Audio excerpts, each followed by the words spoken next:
Chapter 1900. For ordinary existences, this was a fatal wound. But for the massive Deathwing, it was just a drizzle. He was as ferocious as a tiger, and dealt 250 damage in the end.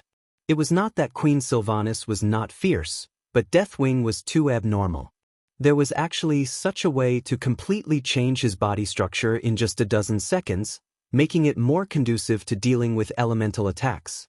The high magic resistance of the 5-colored dragons was fully utilized by him. Tisk! Queen Sylvanas spat fiercely. Chance! Queen Sylvanas' small setback did not disappoint the Guardians. Instead, it aroused their confidence. Their bodies were only so big, and their energy was only so much. There was no such thing as an absolutely perfect creature. Deathwing's magic resistance was high, but as a price, his physical defense would inevitably decline. Without needing anyone to remind them, the 4 Guardians and the Bear Brothers had already pounced on him. Ow ow ow ah! Ashik used his 18 bear paws again, but without the feeling of hitting a thick rubber block like before. Deathwing's body was a lot more fragile at this moment. He easily dealt tons of damage, and dug a huge bloody hole with a diameter of 8 or 9 meters with one claw of Deathwing. Get lost! Deathwing kicked Ashik away. This was not important. The bear monsters had thick skin and flesh, and he was no longer a simple demigod. Strictly speaking, Ashik also had an elemental body, which was mainly based on physical attacks. On this side, Duque did not rashly let Headless Lager continue to attack. The system elf gave him a thorough analysis. At this time, Nisario's body was in a state of stress. No matter what kind of elemental attack it received, it would quickly change the elemental resistance of the attacked area of its body to reduce the damage. A single elemental attack would definitely not be good. I didn't expect to play a big one so soon. Duque had a playful expression on his face.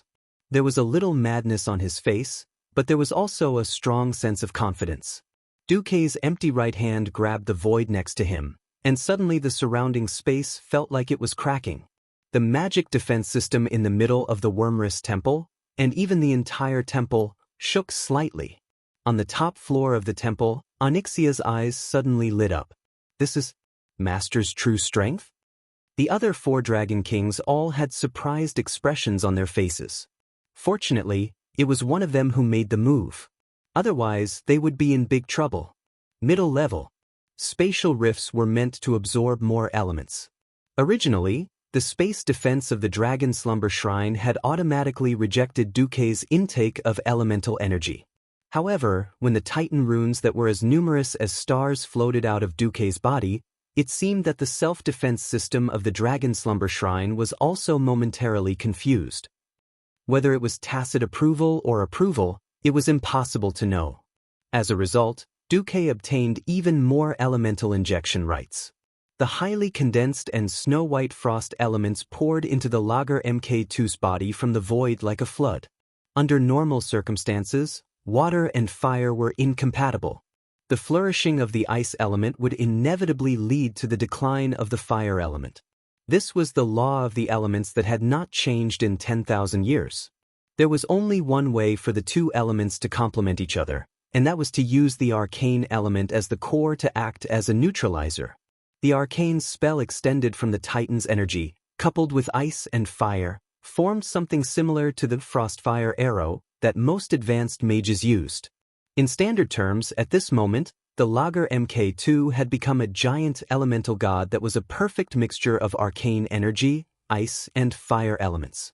The 3 colors blended together in the lower body of the Headless Lager Tornado. The elements that were supposed to fight to the death and consume each other became as harmonious and pleasing as 3-colored ice cream. Oh, amazing! If that's the case, then let's fuse. The fusion that Sylvanas was talking about was, of course, not something dirty. With a tap of her long legs, her graceful female body flew directly towards Duque. Accompanying her was a piece of headless arcana trash that dealt 250 damage. The powerhouse's eyes widened. They saw that the headless arcana trash had turned its body into an armor-like thing and directly covered Duque's giant elemental god. It was conceivable that once it came into contact with an enemy, The first thing that the enemy's cells would sense would be the wind element. If Nesario had really adjusted his elemental resistance according to the standard of resisting the wind element, he would definitely have been tricked to death. Dear make way. Queen Sylvanas did not care about Duque's reaction and squeezed herself onto Duque's tricolor throne. You're really? Duque's reaction was also strange. Don't you always say that Sister Kalia is the woman behind a successful man like you?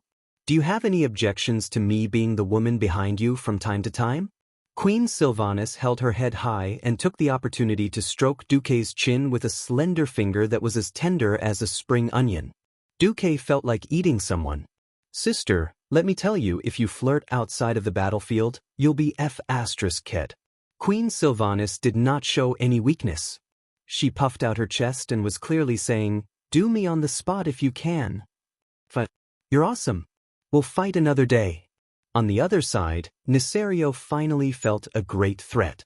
He swept his dragon tail at an almost 270-degree angle and fiercely swept away the siege of the 4 guardians. When the 4 giants fell, they kept rolling on the ground because of the impact. Not only did they smash a large crater on the hard ground of the Dragon Sleep Shrine, but they also finally shoveled away all the gorgeous floor tiles. The entire Dragon Sleep Shrine became a mess. Duke Marcus, do you think you can kill me just like that? Ha! Impossible. I'm already dead. But my soul is eternal, and you can't hurt my soul even if you destroy my body. Duque bared his teeth. Why did it sound like a lowly who had her legs pulled apart and was about to be forced to say something like, you can't get my soul even if you have my body? Duque, who felt that the sky was falling, had a strange look on his face. It's the duty of the Dragon Sleep Shrine to destroy your soul. I'm only responsible for sending your soul to see the Titan who created you. Duque put his arm around Queen Sylvanas' waist, stood up, and raised his hand. Attack. Oh, Ragsharon Mk2, Queen Sylvanas' cheek muscles twitched. What the hell is this? Arcane Endokir, Ragnaros, Neptulin. The 3 generations. Duque said concisely. Queen Sylvanas burst out laughing. What a tasteless name. Besides, Neptulin didn't seem to be dead, right? This time, Nesario was really at his wit's end. Zoth helped him cheat with Galakran's biological cells, but who knew that Duque would also use the 3 elemental realms against him? If it was a single attribute, he could still resist, but multiple attributes were completely out of the question. Duque was very cunning. He did not directly attack him with the elements, but used the giant elemental god to fight hand-to-hand with him. Chapter 1901. Against other guardians, Nesario could use his size and regenerative ability to abuse his opponents. Against a giant elemental god that was even larger than him, he had no temper at all. The slender bodies of dragons were destined to have no advantage in hand-to-hand combat with opponents of the same size. Deathwing was simply caught in a trap of his own making. If they were outside the temple, where there was plenty of space, he would definitely distance himself from Duque's giant elemental god and fight in the air. The funny thing was that Brother Deathwing had just used the lack of space to abuse the guardians who were smaller than him and had nowhere to hide. After such a short while, the tables had turned, and it was now Duque who was using his size to abuse him. Roar! Unwilling to be captured without a fight, Nesario suddenly twisted his body and swung his nearly 200-meter-long dragon tail. This terrifying sweep was like a landslide.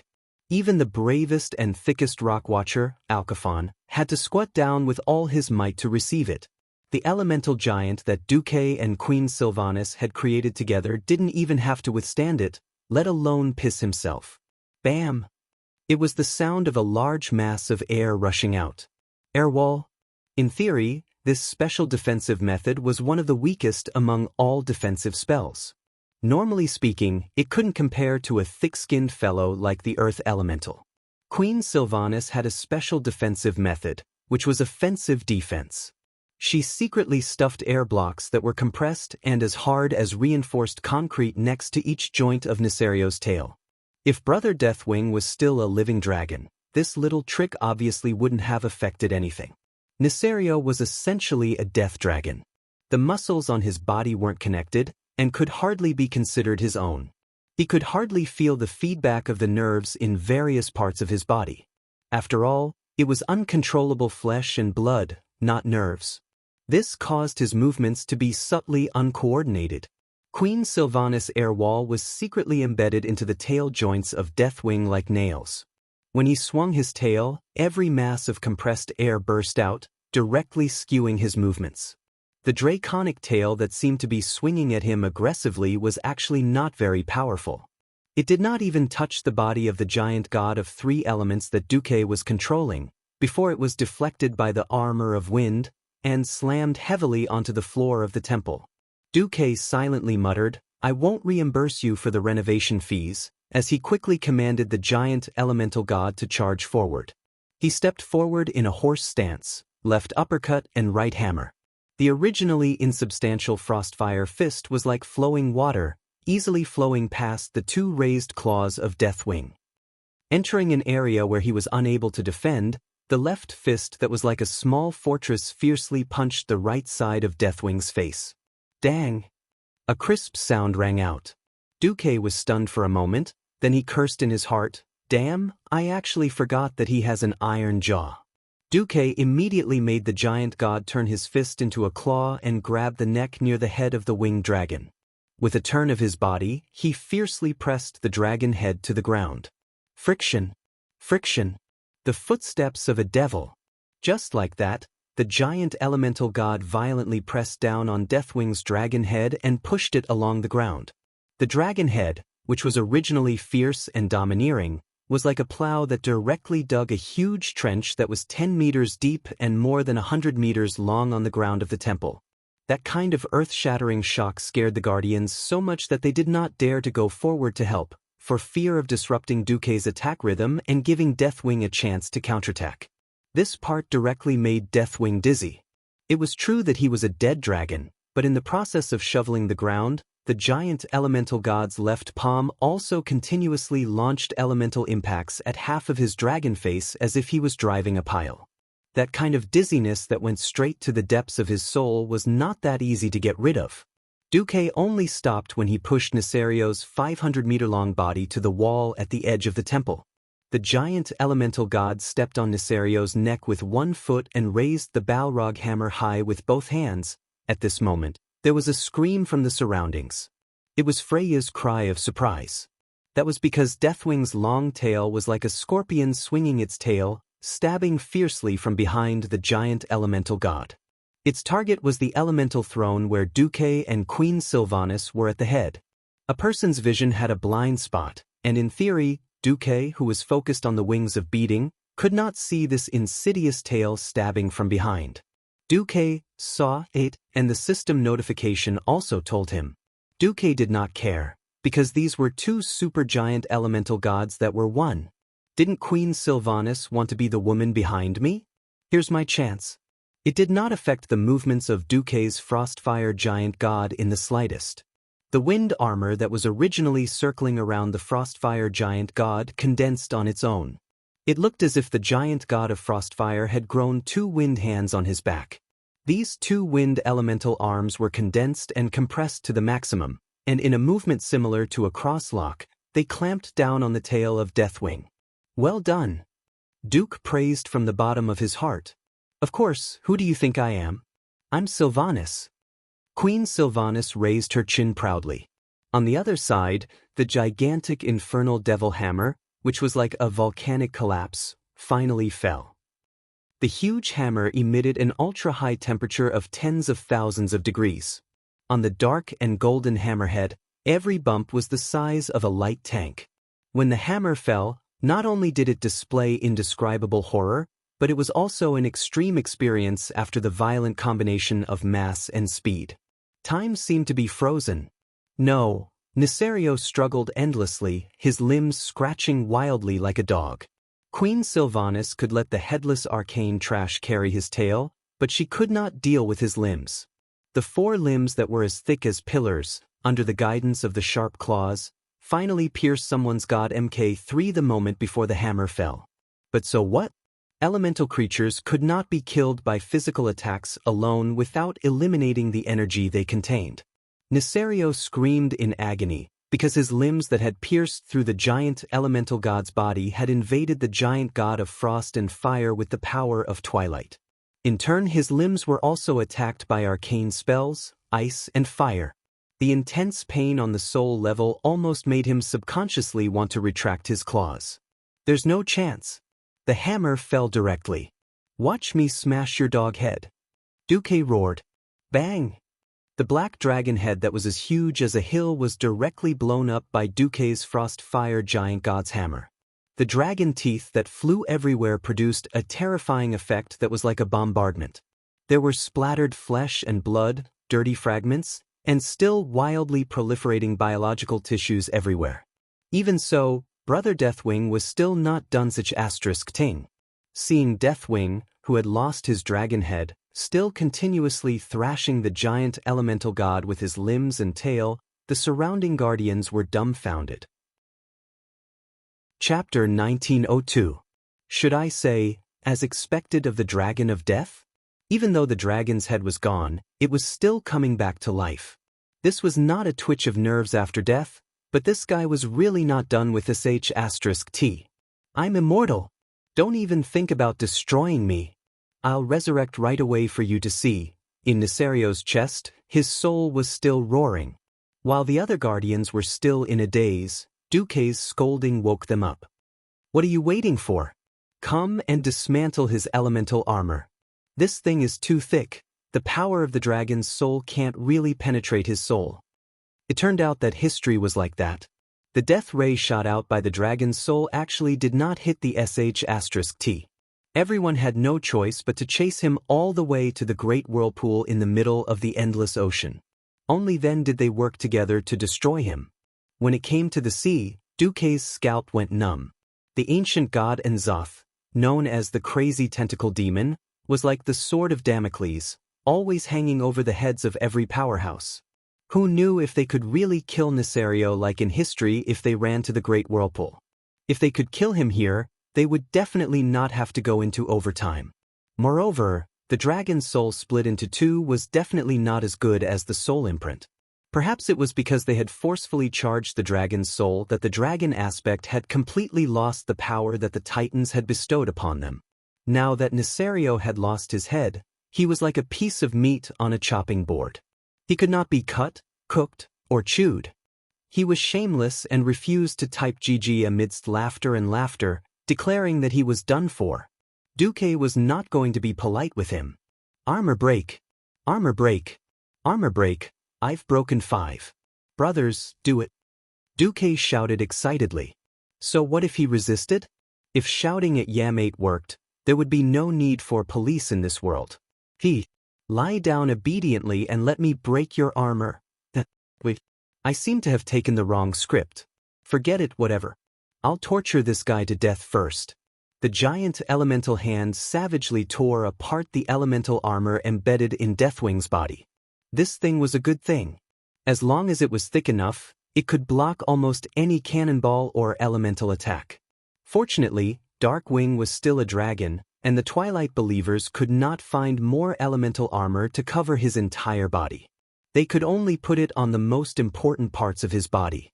Now that the giant elemental god was fiercely tearing at it, it was even more painful than grinding Deathwing's soul. Back then, he had used an origin substance nail that was even longer than a battering ram to forcefully drive it into his body. Now that Duque had pulled it out, it was even more painful than cutting his own flesh. Duque wasn't the only one who made a move. The other guardians also swarmed forward. Those with strength, such as the 4 guards and the Bear Monster brothers, came up to help skin and break the armor. Those who were weaker would attack the origin substance armor and the veins between the flesh and the origin substance. He didn't know how the Darkwings did it, but the armor pieces were completely embedded into the dragon's flesh, becoming a part of the dragon's skin. Tearing off the armor, which was at least 10 meters by 10 meters, was like tearing off the skin and flesh together. When it was pulled out, it was still connected to a large number of muscles that were constantly emitting poisonous gas and spraying corrosive liquid. Torim, Wolf God Goldring, Tortola, and the others helped cut off the muscles and flesh. In this situation, these guys from the justice camp were like piranhas swarming forward. But it hurts. Bastard. I'll kill you. I'll definitely kill you. I'm going to annihilate your soul. Put you in a small box. It was already a piece of meat, but Neserio's soul was still cursing. Soon the first claw was removed, then the second. Finally, even the dragon's tail was chopped off, leaving behind a ridiculous body and a new head that had just grown back. Even the scales were soft. Ushik slapped Brother Deathwing a few times and easily performed a few failed plastic surgeries on Deathwing. Neserio, who claimed to be the wing of death, looked very ridiculous. At this moment, a brilliant light shone through the ceiling of the middle layer. Alexstrasza, who was holding a small platinum disc in her claws, brought the 4 dragon kings, flapped her wide wings, and slowly descended. It's over? Izura's voice was filled with infinite surprise. No, we were just waiting for you guys. Duque spread his hands, looking as if he deserved a slap. Alexstrasza smiled bitterly. It feels like we've all become foils. Nosdorm looked at Duque with a complicated gaze. This was quite rare for the Time King, whose emotions were as calm as an ancient well most of the time. Not at all. Without a fully charged soul of the giant dragon, this guy is immortal. Duque spoke the truth. Yo, Alexstrasza, you guys discuss who's going to give your brother the final blow. No one can kill me, Neserio was still roaring when Hodier slapped him and gave him a frosty suture of his mouth. Perhaps it could only last for a while, but it was enough. The 3 veteran dragon aspects looked at each other, and the final result was a slightly dejected release. Alexstrasza raised her huge dragon head with beautiful horns, and her orange-yellow eyes revealed sorrow and reluctance. We hated him, and we killed him with our own hands once. When he died the first time, we were relieved. If we had a choice, we didn't want to kill him a second time. You do it. Nosdorm suddenly said. Me? Duque was a little surprised, but also a little enlightened. Izura said, killing the Terminator, Neserio. Regardless of whether it was your strategy or your leading role in saving the world, you deserve this honor. Since the 3 veteran Dragon Kings said so, the junior Collegos naturally had no objections. As for the remaining Black Dragon Queen, Onyxia, why the hell are you wagging your tail? Are you a dog? Looking around, be it the Guardians or the God of the Wilderness, everyone looked at him approvingly. Indeed, it was Duque who saved so many powerful beings and brought them together to form an invincible and powerful force. If it were someone else, they might not have objected openly, but they would definitely be unhappy. Duque, everyone returns. Duque had a strong point. When it was time to show off, he would never be ashamed. Controlling the tri-elemental giant god, Duque strode over and solemnly took the soul of the dragon from the Red Dragon Queen's hands. This was a complete version of the Super Dragon race's artifact. There were no additives or side effects. Everything would be fine as long as it was pointed at a certain dragon. Duque took a deep breath and calmly said to himself, "Congratulations, Neserio, you won the Oscar for Battle of the Ancients Azeroth, but it's all over." Chapter 1903. He raised his hands high, and the platinum disc in his hands suddenly emitted a dazzling glow. The dazzling holy golden light even penetrated through the Dragonbone Wasteland and illuminated the entire Dragonbone Wasteland. The once snow-white Dragonbone Wasteland, which was already stained with all kinds of blood, was like a mirror, reflecting the golden light that lit up the entire sky. The Twilight Dragons who were roaring and fighting widened their eyes, and their pupils were filled with panic. At that moment, all the Twilight Dragons and Twilight believers felt the trembling of the strings of fate. The path of victory in their hearts was deviating, and there was a stronger force that made the fate of destruction of this world leave them in fear. It was as if a new fate was descending, and it was leading the future with an uncontrollable mysterious power, erasing all the other branches of fate, and forcing the path of fate to become one. In the deep rock continent, in the hundreds of Twilight temples, the Twilight believers were praying in unison as usual. However, the Twilight bishops in dark robes opened their eyes in horror, because they found that the soul of the Oracle of Annihilation in their hearts, the wings of death, Nisario, was no longer responding. The only explanation was that the eternal and immortal dragon of annihilation, announced by the great god Enzoth, had been destroyed. It was real. When Duke raised the giant dragon soul up high and activated the exaggerated Titan divine power, every living being in the Dragonbone wasteland that was already in the middle of the day saw an incomparably dazzling golden light penetrating through the thick clouds and descending from the sky. That golden pillar of light was like a golden spear that was burning with raging flames used by a god. It pierced through the sky and illuminated the entire sky. Rustle, rustle, rustle. The entire world of Azeroth shook. It was as if the will of the entire planet was permeating the sky, and she was looking at these warriors who maintained the peace of the world with loving eyes. In the Dragon Sleep Temple, every guardian, watchman, god of the wilderness, and demigod looked at the scene in front of them in shock. The death wing of the evil dragon, Nisario, who had set off a destructive storm in the entire Azeroth, did not escape justice after all. In the glorious golden light of the dragon soul, his entire dragon began to shrink, and shrink again. The increase in size brought by Galakron was mercilessly erased. In the end, his size returned to normal, and he became an ordinary dragon aspect that was only a few dozen meters long. Then, his whole body turned into a golden dragon. In the end, all of the golden light dissipated in the breeze that blew through the hall. "It's over." Alexstrasza's voice contained a hint of sadness. "Yeah," Isra exclaimed.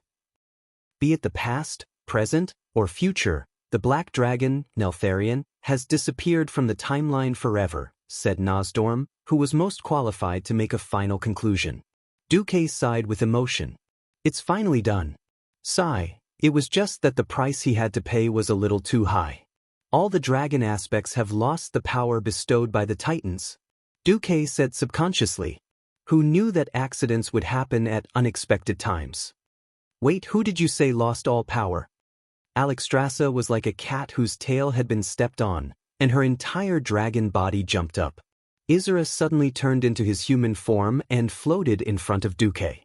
He held his right elbow with his left hand and his cheek with his right hand. "Yo, Duque, did you mistake some of the fragments of fate that you peeped into with us?" Nosdorm's face was sullen, and he said pointedly, "If there were only 4 dragon aspects, and the dragon soul was used twice in a row, it might have really exhausted all of our Titan divine power. Now we still have about 20% of the Titan divine power." Kalegos was very straightforward. "I'm a little weaker, I only have 10% left." Onyxia flew over and directly turned into Countess Katrana. She eagerly hugged Duque's left hand.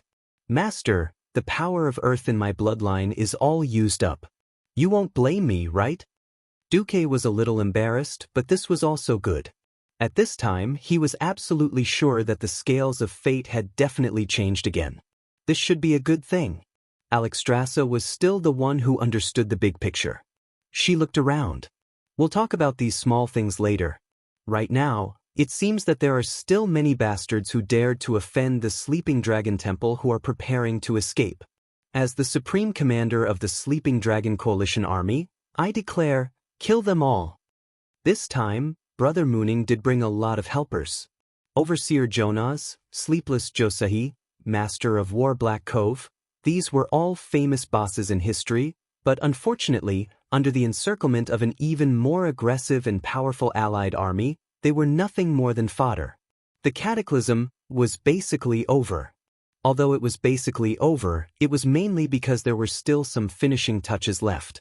For example, the deep rock continent where the Earth elemental world was located, and the elimination of the numerous Twilight believers. In Duque's eyes, these were all F*King, not the main point. The main point was that Nosdormu came directly to Duque, which was rare. "Come with me." "What is it?" "It's about your advancement to true God." Nosdormu's words made the great hero, the Alliance commander, and the demigod of the Weave, Duque, follow him eagerly. They directly teleported to the Cavern of Time in the Tanaris Desert, and Duque saw Nosdormu in human form. He was still the bronze-skinned male elf with a long braid. How much do you know about the future of Azeroth? Nozdormu asked straightforwardly. Duque was stunned for a moment, and replied tactfully, enough. Nozdormu seemed to be sneering, but it also seemed like he wasn't smiling. Don't tell me that you can peep into the distant future from the River of Time with just one time travel. Duque was silent. He didn't know if his identity as a transmigrator could really be honest with the Lord of Time, who had incomparably sensitive power. Would he be treated as a scourge that destroyed history and time, and suddenly be surrounded by the bronze dragons? This was something that no one could say for sure. Duke Marcus, you're undoubtedly the biggest variable in this point of time that I control. I used to think that you were a spy sent by the Eternal Dragon Army that destroyed time. Nozdormu seemed to be reminiscing. I've checked it over 1,000 times, and I found that this time, this world has completely accepted your existence. My duty is only to protect this world's time. Since the world has accepted you, and you're not an existence that violates the Titan's duty to me, I've always acquiesced to your actions. Duque, do you remember our conversation many years ago? Duque nodded. Chapter 1904. Come to think of it, I actually have a vested interest. More than 10 years ago, you brought me Nisario in advance as my collection in the Caverns of Time. Now you've indirectly extended my life. If it's just a boring continuation, then eternal life is just a kind of torture. But you let me see a future full of changes, and that's what I'm most happy about. The elf-shaped Nozdormu touched his chest. Only an unknown future can make me feel that my heartbeat isn't fake. I'm a real life, and not a slave that keeps repeating the future and locking history. I'm happy that you're happy, Duque replied in a tone that was neither servile nor overbearing. Since you made Onyxia a dragon aspect, indirectly allowing me to preserve enough power to continue protecting this timeline, then I'll give it to you. As a reward for changing the future, I can tell you why you can't become a god with the elements. What? Duque was shocked. This time, Duque was really surprised. From becoming a demigod to standing at the peak of the demigod realm, and indirectly or directly controlling the 3 elemental realms, Duque still did not understand the true path. Regarding the process of history, Duque knew like the back of his hand. However, regarding the path to becoming stronger, Duque could be said to be completely clueless. It was as if God had covered a piece of plastic wrap in front of him and forgot to remove it. It became more and more hazy and confused. At this moment, Nozdormu suddenly jumped out and told him that he knew the reason. It would be strange if Duque was not ecstatic. If Nozdormu was not a male dragon, Duque would have rushed up and kissed him a few times. Duque suppressed his excitement and secretly clenched his fists as he listened to Nozdormu's words. Nozdormu did not play any pranks to keep him in suspense. He was not that kind of dragon, so he directly revealed the mystery. Because even if you control all the water and fire elements in this world, you only have 1% of the true reserves of Azeroth. It's a miracle that you can become a demigod with so few elements. Ah? Duque was shocked. The next second he suddenly realized what Nozdorm meant. Nozdormu was the king of time, so he naturally controlled the mysteries of time. Of course, he wasn't talking about the Azeroth. After Duque had mastered the water and fire realms, he had begun to connect the water and fire elements of the entire planet. It was only a matter of time before he could master all the elements. Nozdorm was obviously talking about something else. In the original history, after the brainless Howl was overthrown, he was not executed. Instead, he left behind a scourge. He was secretly released, and with the help of the traitor of the Bronze Dragon, he escaped to another rather important timeline. In that timeline, Brainless Roar returned to the first orc who drank the devil's blood, which was his father, Grandpa Roar. Because he was familiar with his father, he easily gained Master Howl's trust and directly changed the course of history. Brainless Roar used the black technology that he had obtained from the goblins in the original world to directly change the history of the orcs. Finally, at the time of the King of Draenor, he reconnected the branch timelines to the world of the main timeline. Through the Dark Portal, he killed millions of orcs with black technology and almost completed the great cause of overthrowing the Alliance and Horde in the main timeline. With this memory and Nosdorm's reminder, Duque understood. Duque was shocked. You mean the water, fire, and arcane elements in the other timelines? Isn't this the main timeline? The main timeline should have the largest share of elements, right? Nosdorm laughed. The largest? That's right. At this point in time, there are a total of more than 108,000 branch timelines. One main timeline can have 1%. What else do you want? Duque's face turned green. Could it be that after working hard for more than 20 years, he had only changed 1% of this world? Nosdormu stopped his train of thought before he could even think about it. Don't think too much. The world has accepted your changes in the main timeline. In fact, the entire world's timeline with the Azeroth as its core is already converging. Nosdorm raised his hand, and Duque saw the countless white lines in the void that were originally parallel to each other slowly converging and finally merging like rivers flowing into the sea. The final timeline will all merge into one? Duque muttered. The Bronze Dragon King continued speaking in one breath. That's right. I don't know where you got your knowledge of time and space. Normally, mortals can't have such knowledge. If you don't tell me where you came from, I won't ask. Anyway, it's convenient for us to communicate. The world of Azeroth has already realized the threat of the Burning Legion. It is gathering the timelines. This is to gather all of its forces in order to deal with the enemy's attack.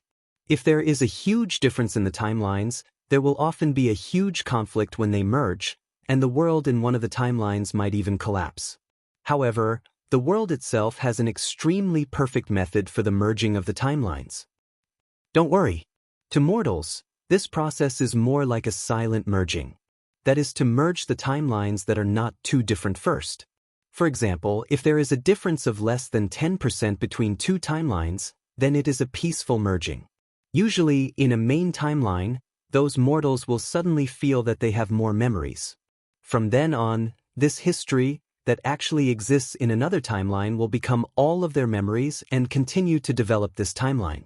Generally speaking, using a more powerful and main timeline as the foundation for the merging and merging other timelines can achieve a 99% peaceful merging. When Nosdorm said this, Duque already knew what he was going to say next. If the merging can't be resolved in a peaceful way, then directly use a reasonable reason to make the two worlds clash. The world will directly drive any side to destroy the other side, turning the loser into the real history, and allowing the winner's timeline to continue to evolve. Of course, if the world's will doesn't like the current evolution of the main timeline, it might send someone with the opportunity to change fate to another timeline to create a new history. Hearing this, Duque's heart skipped a beat. Could it be that Nosdorm was talking about the official transmigrator of history, Braindead Roar? However, Braindead Roar didn't do anything good. In the end, he transmigrated and ultimately failed. This time, he was completely destroyed. Duque said, "All right, what do you hope or think I should do?" Nosdorm smiled. His smile was as pure as a fox's. You can jump to other timelines and merge all the timelines into one. Then, you can dominate the elemental power there. Then you will have enough power to become a true god. Chapter 1905. What the hell? That's a good idea. But, hey, Nosdormu, aren't you the guardian of time? If you encourage me to go to other timelines, aren't you the one who's going against me? You have your own will and ideals in other timelines, right? Duque was a little embarrassed. Nosdormu nodded and waved his hand, conjuring a sofa made of sand. He sat down casually. That's for sure. Every Nosdormu has his own ideals. Perhaps some will be willing to let you go to other timelines to change your fate. Perhaps some will see you as a malignant tumor of time and attack you on the same level as the Eternal Dragon Army. Ma told me that it's better to listen to the words before the but. What does their ideals have to do with me? It's not like I have to protect it. And for me, my fate, normally speaking, is only maintained until my future self comes to challenge my present self to a duel and finally perish together. Nosdormu smiled, which was rare for him.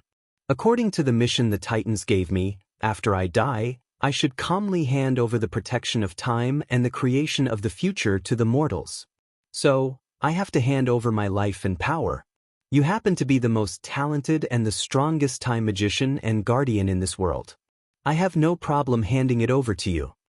Although Nozdormu's explanation was a little confusing, Duque understood Nozdormu's attitude.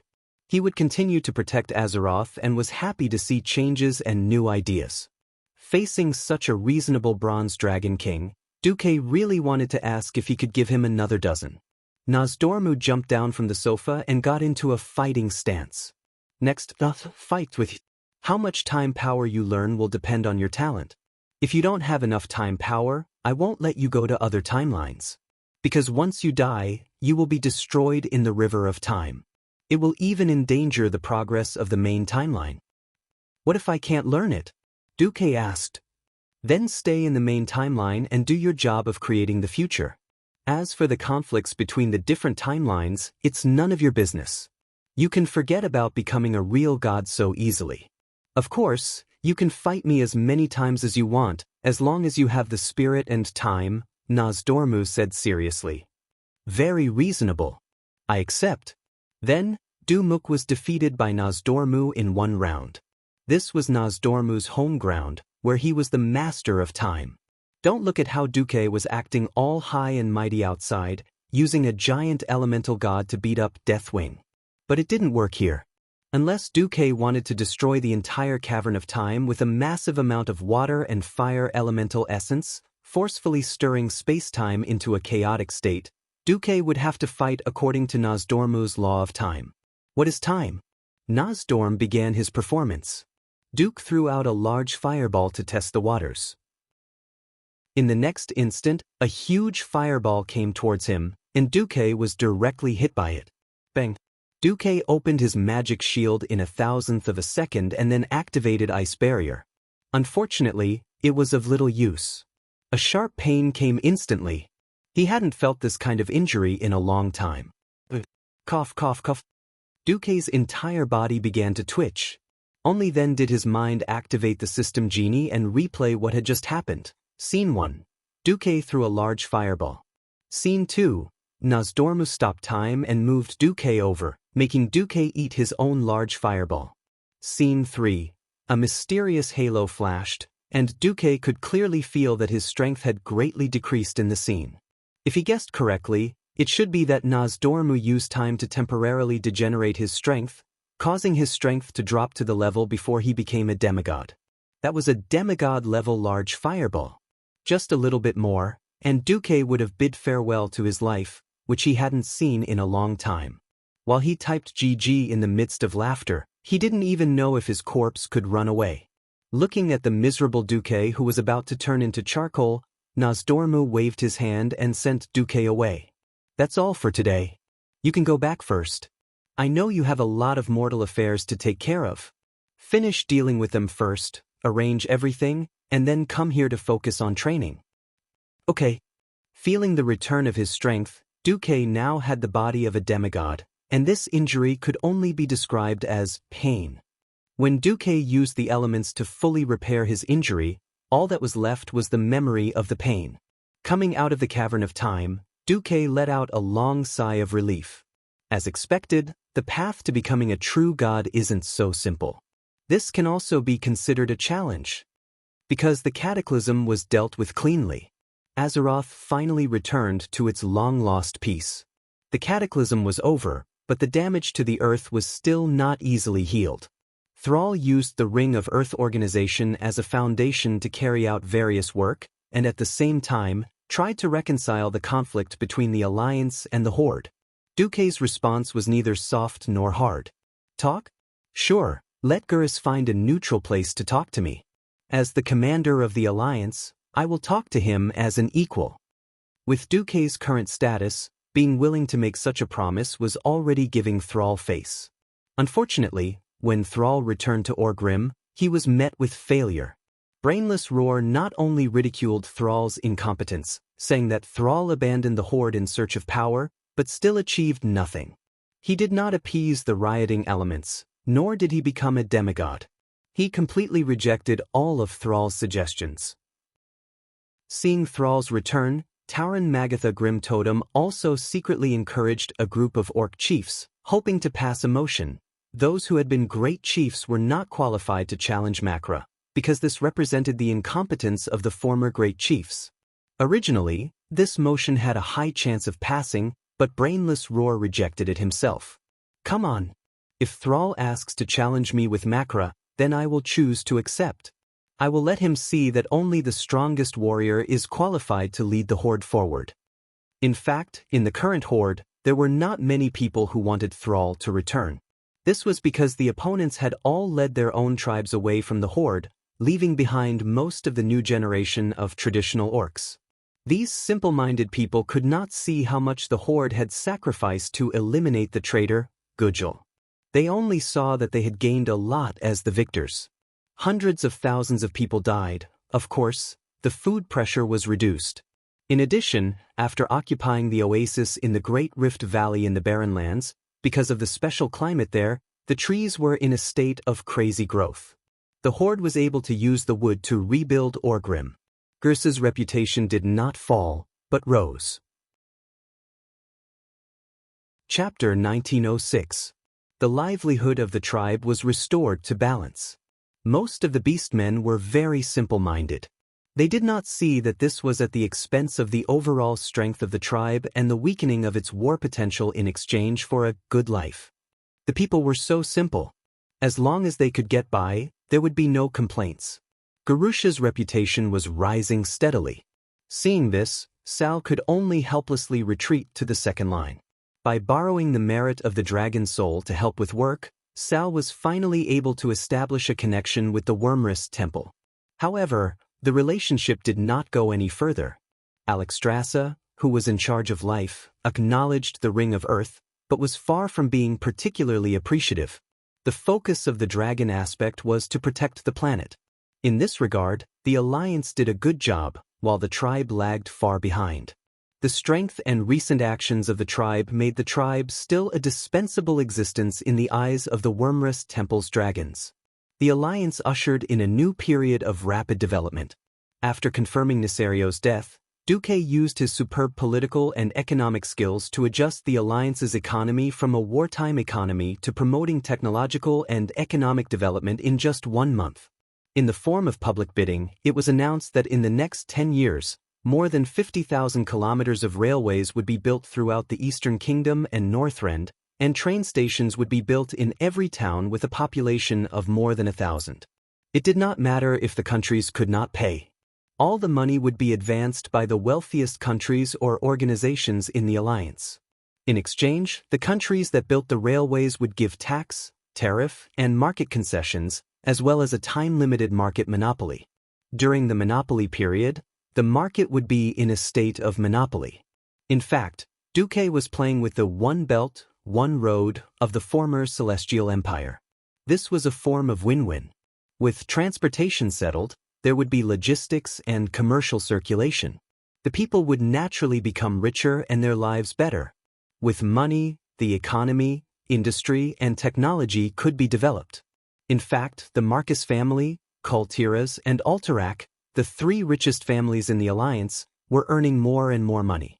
With the military strength of the Alliance as a backing and guarantee, they also contributed the most to the Alliance membership fees. This allowed the Alliance to have money to purchase all kinds of mineral resources on a large scale. In the name of the Alliance, Duque placed a large number of industrial orders with Iron Stove Fort and Stormwind. From the simplest long swords and axes to conventional cargo ships and diesel vehicles, to the military industry's tanks and flying battleships. The huge orders would make the countries that were willing to industrialize, be it the government or the private sector, all of them would make a lot of money. Duque also took care of the tolerance of the various countries and races. The union fees could be adjusted every year, or even every quarter after negotiation, to ensure that the costs were within the range of the Alliance's ability to enjoy the benefits of the global economic integration within the Alliance, while also being able to take on enough obligations. If he didn't have money, he could give them mineral resources. If he didn't even have that, he could give them to people. Regardless of whether it was the Guardian Fortress of the Dark Portal or other places, They all required a large number of soldiers. Duque even set the proportion and degree of military training that the people received as part of the Union's dues. It was obvious that they were preparing for war. Usually, the Alliance didn't have that many soldiers, but once the war started, they would realize that everyone was a soldier. The recruit training was also divided into two parts. Some of the more traditional ones would train for warriors, mages, hunters, and other professions. Those with better brains would be taught car soldiers, tank soldiers, and even sailors and aviation training. After completing the training, they would practice with old models of equipment. Only the most outstanding soldiers would be accepted into the Alliance's army, while the others would be assigned to the private sector. For example, the ships would be transferred to the Alliance's regular routes to Darnassus and Exeter. Those who drove tanks would first make do with bulldozers. Those who flew battleships would be sent to survey the map. Not only did Duque hide wealth from the people, but he also hid soldiers from the people. Time passed day by day. The Dark Portal January 27th. First, the Alliance passed the latest bill. Due to the continuous years of war, too many young men died in battle, resulting in more women than men, causing a series of social problems. The Alliance did not force the countries to open up polygamy to replenish the population. At the same time, the Alliance would give special subsidies to the Alliance's soldiers according to their military rank, including high maternity subsidies. If the soldiers had 2 or more children, the women in the family would receive a series of financial subsidies and benefits that could easily support the children without working. This stimulated the enthusiasm of young girls to marry soldiers. However, this was ridiculed by many as a certain Alliance commander wanting to legally open a harem. Hence, the nickname of this bill became the famous Harem Bill. Because on February 14th, Duque stretched his head and pulled back, and all kinds of procrastination symptoms acted up, but he still couldn't escape that knife. He got married. In Stormwind City, Duque really did marry 4 queens in one go this time. As a citizen of Stormwind City, this day was full of pride. Because their own Duke, Duke Marcus, had married 4 queens in one go. On the top platform of the high-level officials and guests from various countries gathered to witness this spectacular scene that was rarely seen in 10,000 years. In the Alliance, and even in all of Azeroth, there would not be a wedding of a higher standard than this. The people who attended the wedding were the 3 queens of the Sleeping Dragon Temple, Alexstrasza, Isra, and Onyxia. They appeared in human form, especially the first 2. The huge dragon horns on their heads caused many people to be inwardly shocked. Guardians of Odor, Torim, Freya, and Mimiron. The first 2 were too huge, so they could only stand on the mountain next to the eye. The 4 guardians of Alkavon. The Earth Elemental World, the newly subdued Lord Serathane. The Water Elemental World, the former Lord Neptulin. The Fire Elemental World, the current Lord Majordomo. The Wind Elemental World, the liberated Wind Prince Thunderin, who became Queen Syria's deputy. And all the kings and leaders of the Alliance. The last one was the chief of the front tribe, Thrall. In a sense, if all the big bosses here were destroyed, not only the Alliance, but the world would also be finished. Of course, this was just a joke, because almost all the best fighters in the world were here. Other than the 3 big bosses of the Burning Legion at their peak, who else could deal with these guys? The bridegroom is in place. Play music to welcome the brides. The ceremonial officer was Stormwind King Varian Rin. What could he do? He was Duke Kuz Jr., so he couldn't refuse. The melodious wedding march sounded from the royal orchestra. Thump, thump, thump, thump, thump, thump, thump, thump. Hearing this beautiful melody, everyone couldn't help but imagine the following scenes in their minds. Marriage, sweetness, love, how beautiful! 36 innocent, lively, and cute children formed a choir and sang in unison, hand over the money, hurry up and hand over the money, all the big bosses. Chapter 1907. At this moment, the hearts of countless big shots crumbled.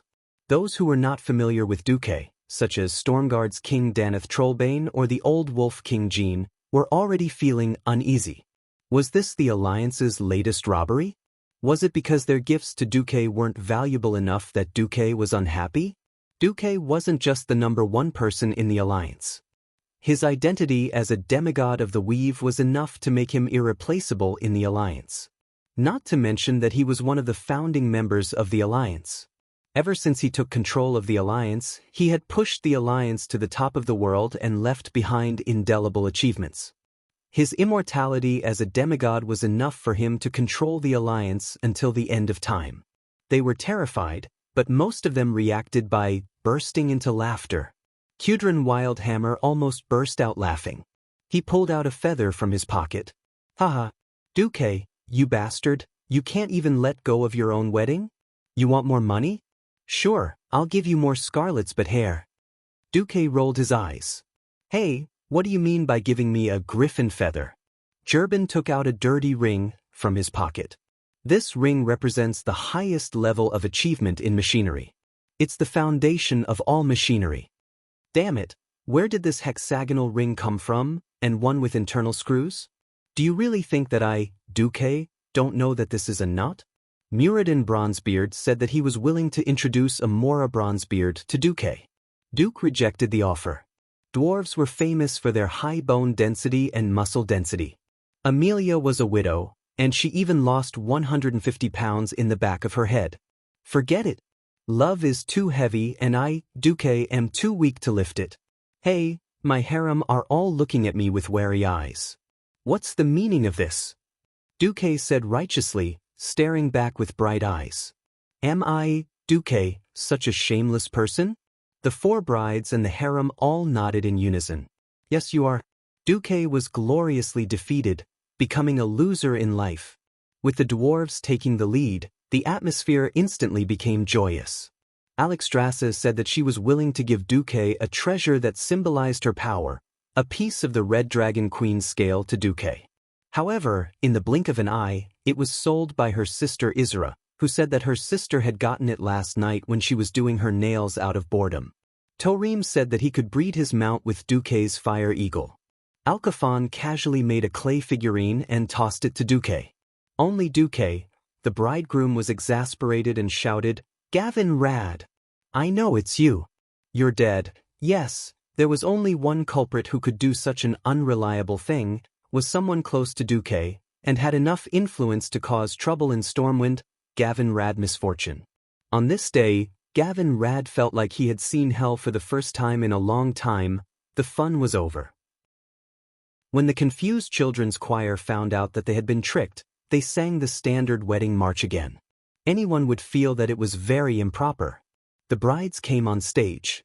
There was no distinction between who came first and who came first. Like sisters, they held each other's hands and hummed an unknown tune as they entered the stage together. The first to attract everyone's attention was definitely Elucia. As the only daughter of the wealthiest Bara family and the current queen of Alterac, Elucia wore a white hollowed-out wedding dress. However, the wedding dress was heavily embroidered with gold. The entire wedding dress could be described as brilliant.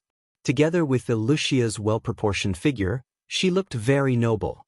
Kalia's style was completely different from Elucia's. The simplest pure white was enough to perfectly present her beauty and innocence to everyone. There was no need to say much about the wealth of Lordaeron. This kind of natural beauty gave people a different kind of feeling. Jaina seemed to be the simplest. From afar, she looked like a white robe with blue edges. However, the hazy white gauze headscarf and white gauze cloak, matched with a slightly revealing design similar to the quicksand robe, could perfectly display the quality and violence of her mage peak. It gave off a kind of sexy, hazy, and mysterious intellectual beauty. Sylvanas, who was in the middle, had the tallest figure. In terms of the majesty of her chest, she was slightly inferior to Jaina.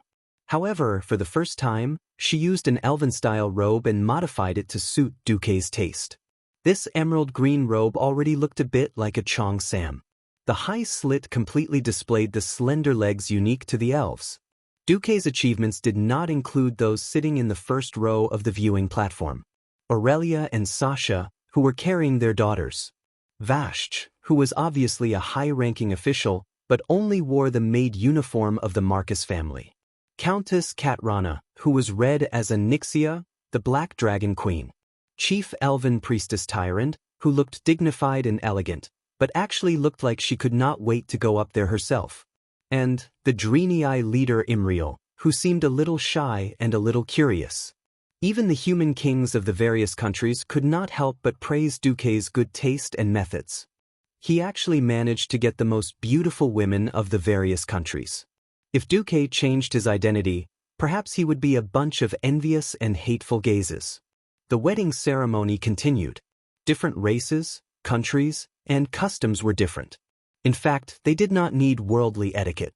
This wedding was more like an explanation to their respective citizens. There was no need for a seemingly solemn, but anyone could violate the lines.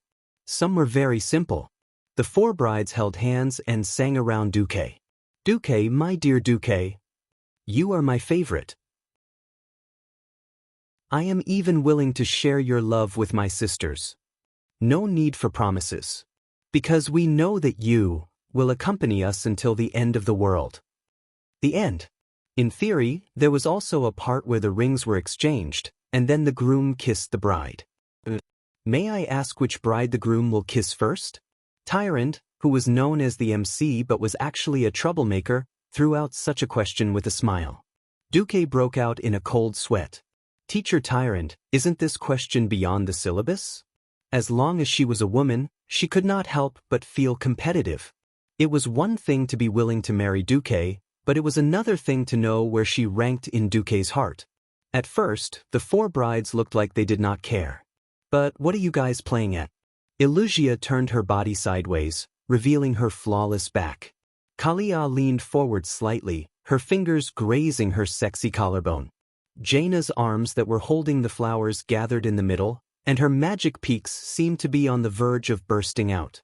Servana's intentionally or unintentionally pulled down the opening of her cheongsam, showing off even more exaggerated leg lines. Freebie question? No. This was a freebie question. A queen of the harem with a brain would never answer such a question. The moment she answered, she had already lost. The harem would definitely explode. Chapter 1908. Tyrant couldn't marry Duque because of her status, so she came out to cause trouble. He had to teach her a lesson later. But before that, the sweating Duque had to think of a way to control the situation. Otherwise, it would be a huge embarrassment if he messed up on the spot and caused a scene.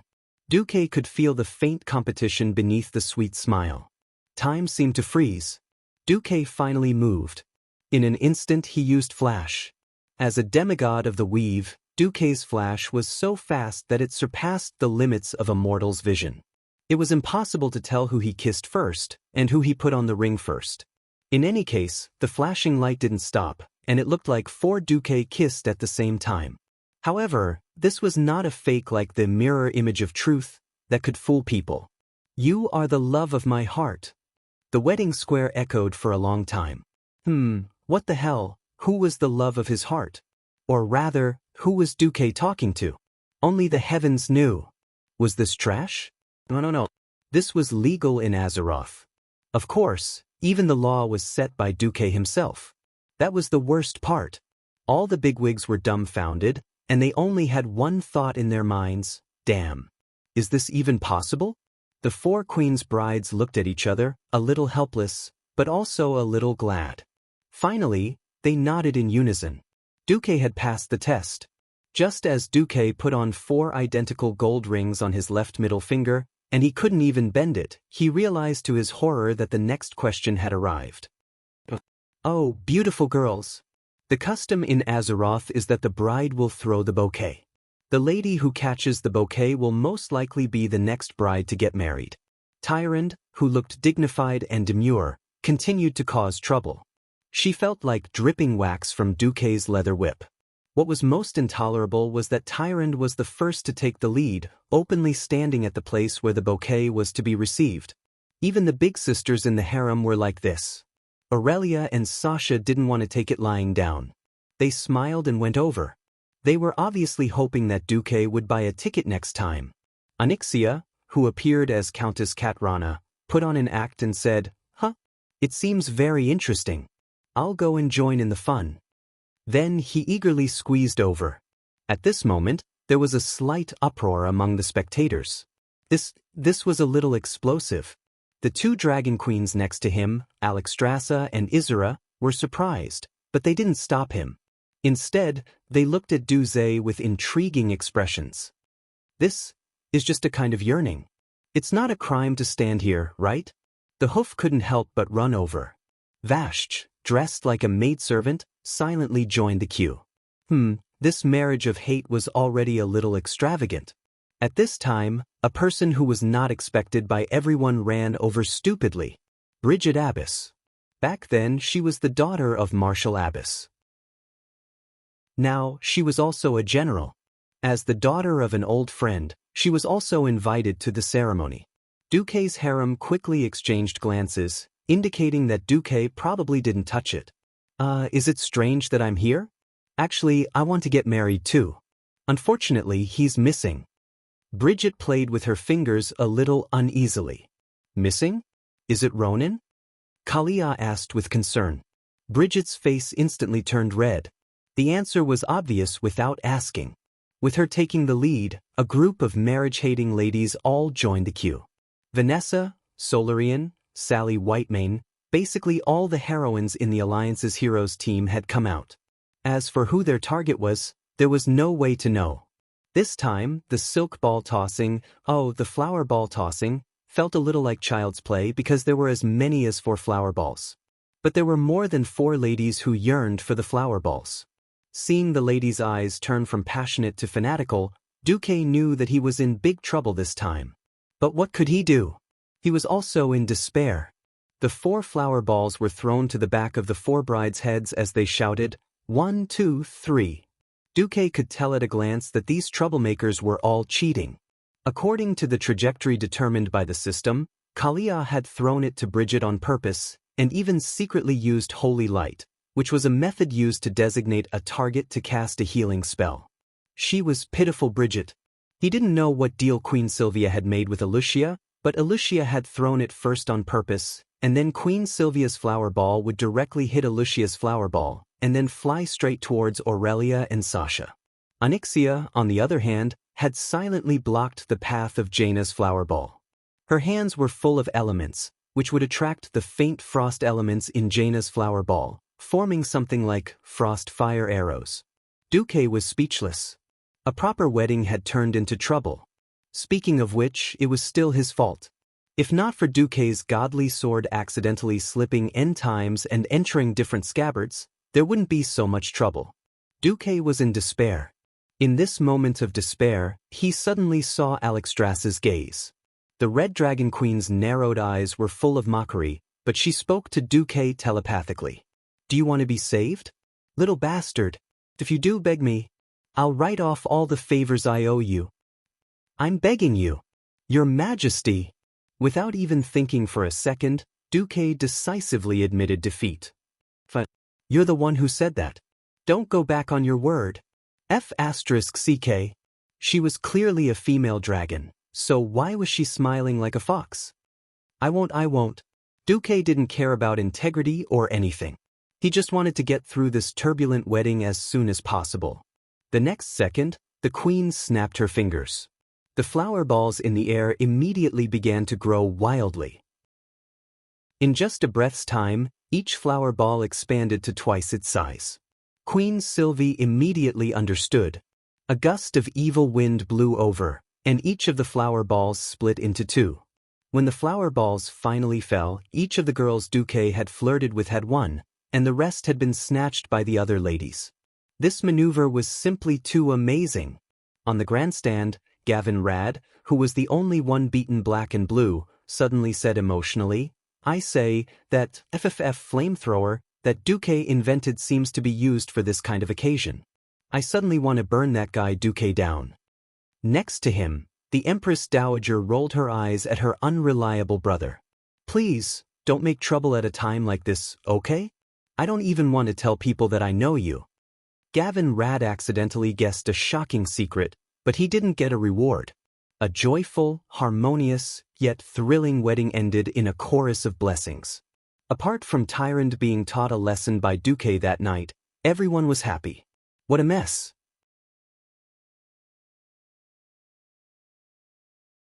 Chapter 1909. Whispers could make one go crazy if they were heard too much.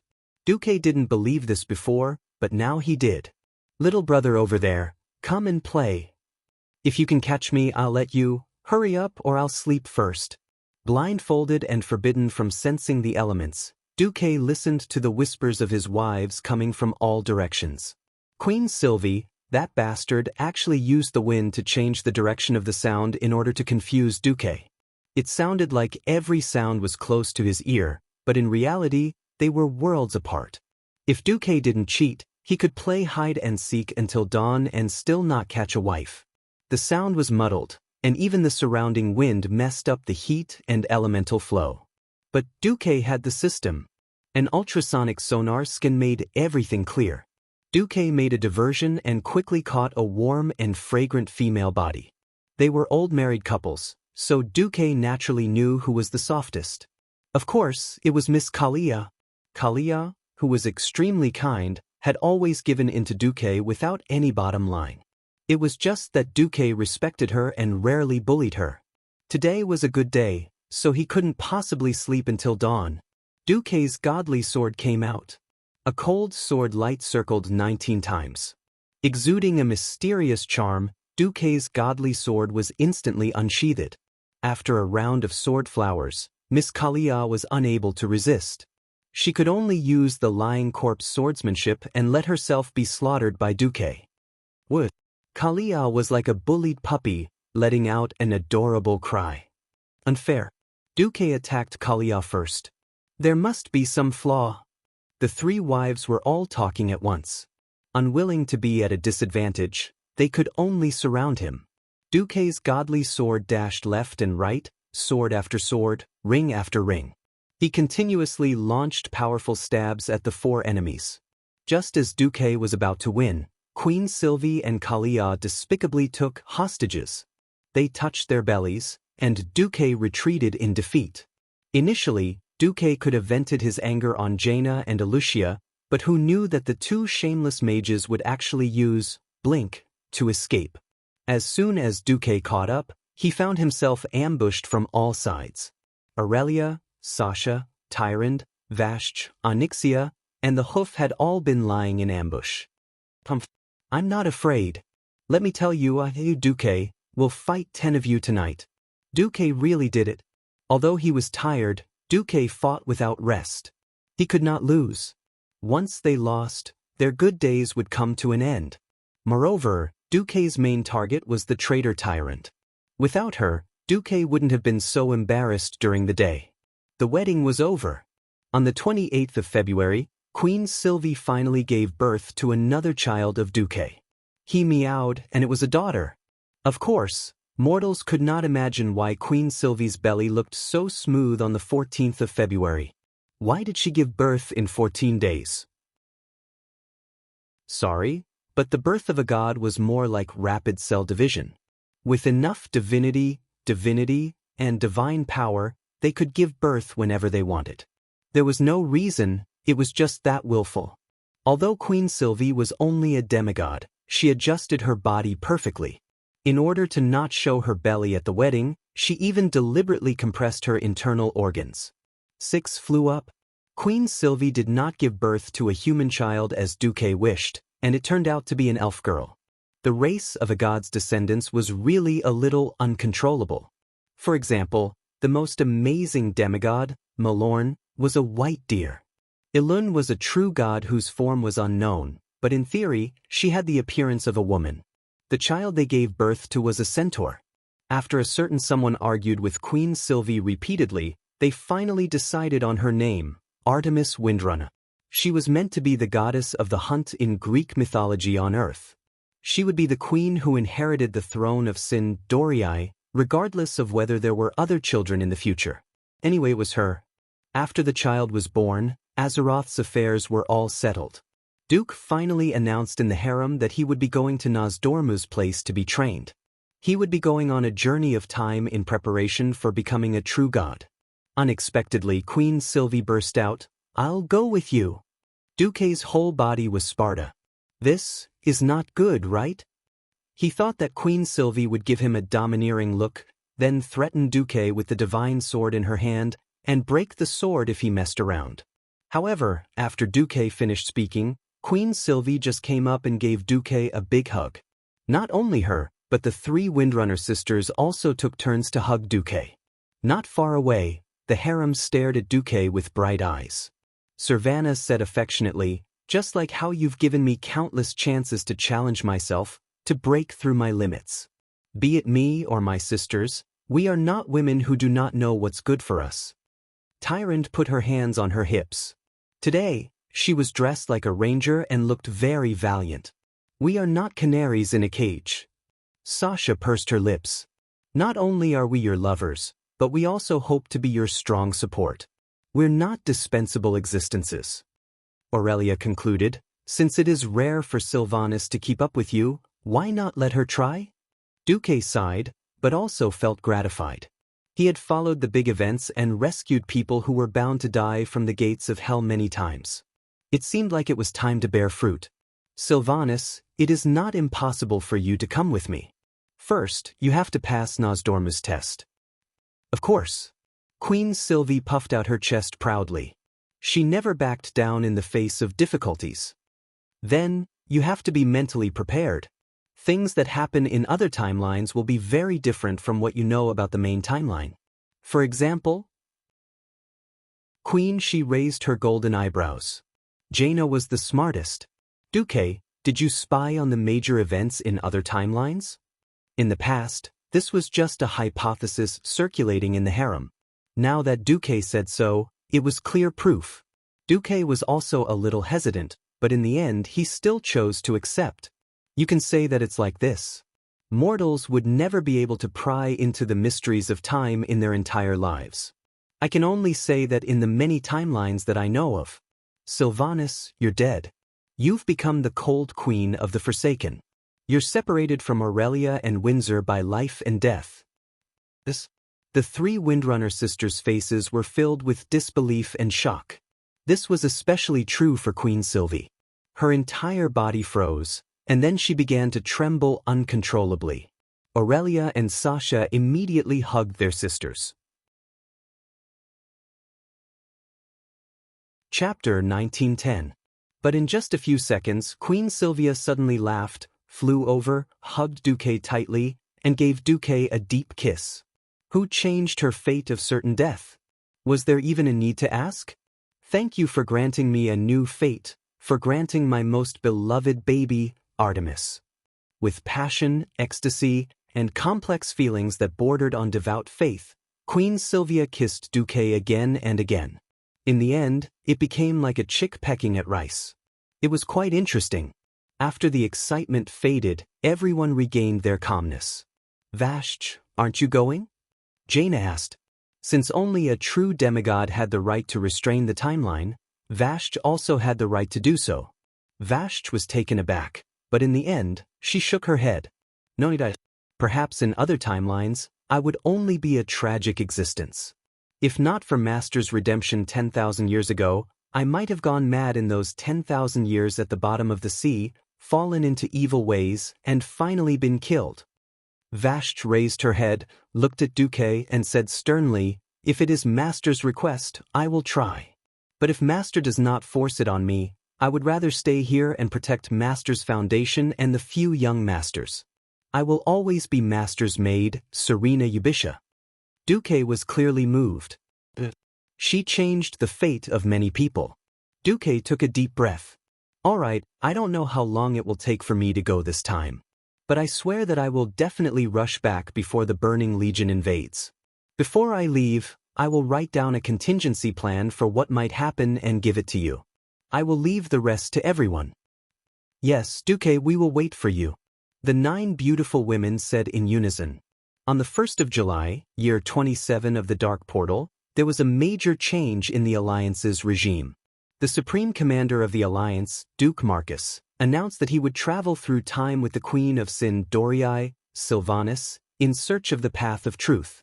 The position of Supreme Commander would be left empty for Duque. At the Throne Conference, the leaders of the nations unanimously elected Varian Rin as Deputy Commander-in-Chief and Acting Commander-in-Chief of the Alliance, and Jaina Proudmoore as Second Commander-in-Chief. On the same day, the Alliance announced the first 5-year plan with the goal of preparing for the Burning Legion, covering technology, military, economy, and other aspects.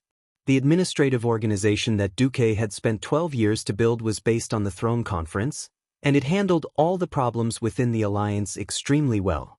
The operation of the Alliance was so good that many middle and lower class people felt that it wasn't a big deal even without Duque. Only the true leaders of the countries and races knew how far-sighted Duque was.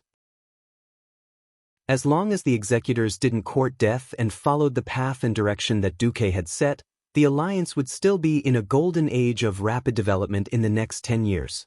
In fact, it was hard to think crooked. More than half of the leaders of the Alliance's countries and races were Duque's women, while the rest were the staunch supporters of Duque's high-tech route. As the acting commander-in-chief, Varian was a typical combative leader with a high political score of 5. He couldn't wait to completely ignore the internal affairs and devote himself to military training and upgrading armaments. Duque and Queen Sylvanus, who had completely disappeared from the public's view, didn't immediately leave the main Azeroth timeline. They were beaten up in the caverns of time. Nozdormu didn't respect the old and loved the young. Instead, he was equal to men and women. He didn't care if you were Duque or Queen Sylvanus. He wouldn't hold back when it was time to beat you up. Queen Sylvanus slashed a wind blade at the humanoid Nozdormu, but she was mercilessly mocked. Nozdormu paused the time in the space where the wind blade was and used it to sharpen his nails. Unfortunately, the wind blade couldn't even be sharpened by Nozdormu's nails, which were made of sand. It shattered upon contact. Fool. At least Duque's attack has some destructive power. Your attack only has the so-called speed, but it has no destructive power. What's the use? In front of Queen Sylvanus, Nozdormu actually squeezed Duque's fireball into a ball like he was squeezing plasticine. When the fire element could no longer be compressed, there was a muffled poof, and the fireball exploded like a balloon. Although the range of the explosion was very small, at least Nozdormu didn't do anything. Do you see? Time and space are extensions of each other. You have to imagine it in your mind. Time is a thread from the past to the present. To break through time, you have to imagine how to turn linear things into three-dimensional things. Nozdormu opened his arms. I have already deliberately cut the time here into pieces so that it is no longer bound by the river of time. The first step you have to do is to clearly feel the fragments of time, and then connect the timeline from 10 seconds ago to the next second. It sounded like a game of catch dragons, but if one didn't have that knowledge, they wouldn't even understand it. Even if they understood, they had to have the talent. This was the caverns of time. If Nozdormu wanted to, he could abuse Queen Sylvanus at any time. As for Duque, he was very surprised. Over the years, Nozdormu had seen many strong people, many of whom were demigods. None of them gave him a strange feeling like Duque. Many times, he felt that Duque's soul seemed to be separated or split. He had clearly used the time spell to slow down Duque's speed, which should have slowed down the flow of time for his entire body and even his soul. However, he was very sure that there was a small special existence in Duque's soul that ignored his time spell and had been operating in the normal flow of time. Nozdormu's guess was confirmed in the following practice. Duque didn't immediately try to control the time in the wide area. He used the standard spell, deceleration, which was included in the standard spell, and the target was himself. Arcane spells were known as the weaker version of the Titan rune spell, which was also an energy manipulation spell. The deceleration spell that Duque used now had already surpassed the scope of arcane spells and belonged to the Titan energy. Duque was very cunning. The deceleration spell that he used on himself didn't reduce his speed by too much. It was only 1%. Speed was relative. Mystery was also relative. High mystery energy naturally crushed low mystery energy. Although Duque only slowed down by 1%, when Nozdormu used the time spell to reduce his speed by 90%, Nozdormu's time spell was unexpectedly blocked by Duque's Titan energy. From the original 10%, which was slow motion, to a mere 1%, this was more than a leap. Nozdormu was unhappy. He threw a speed punch and directly sent Duque flying. "Brat, don't play tricks." Chapter 1911. As a great transmigrator, Duque's comprehension was far above that of Queen Sylvanas. His understanding of time and space was also deepened by playing a large number of 3D games back then. Queen Sylvanas soon discovered that she was left far behind by Duque in this aspect. She suddenly felt that her thousands of years of life seemed to have been in vain.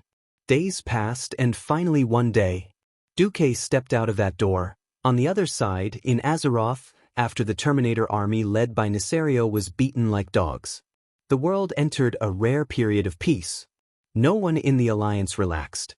The return of the Burning Legion in Duque's prophecy was like the sword of Damocles hanging over the necks of every creature in Azeroth. In addition, the development of the tribe was quite eye-catching.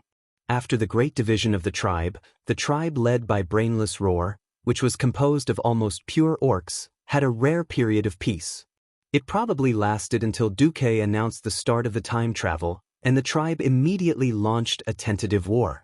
Magatha Grimtotem had always announced that it was immoral and unreasonable for the Taurens to leave the tribe.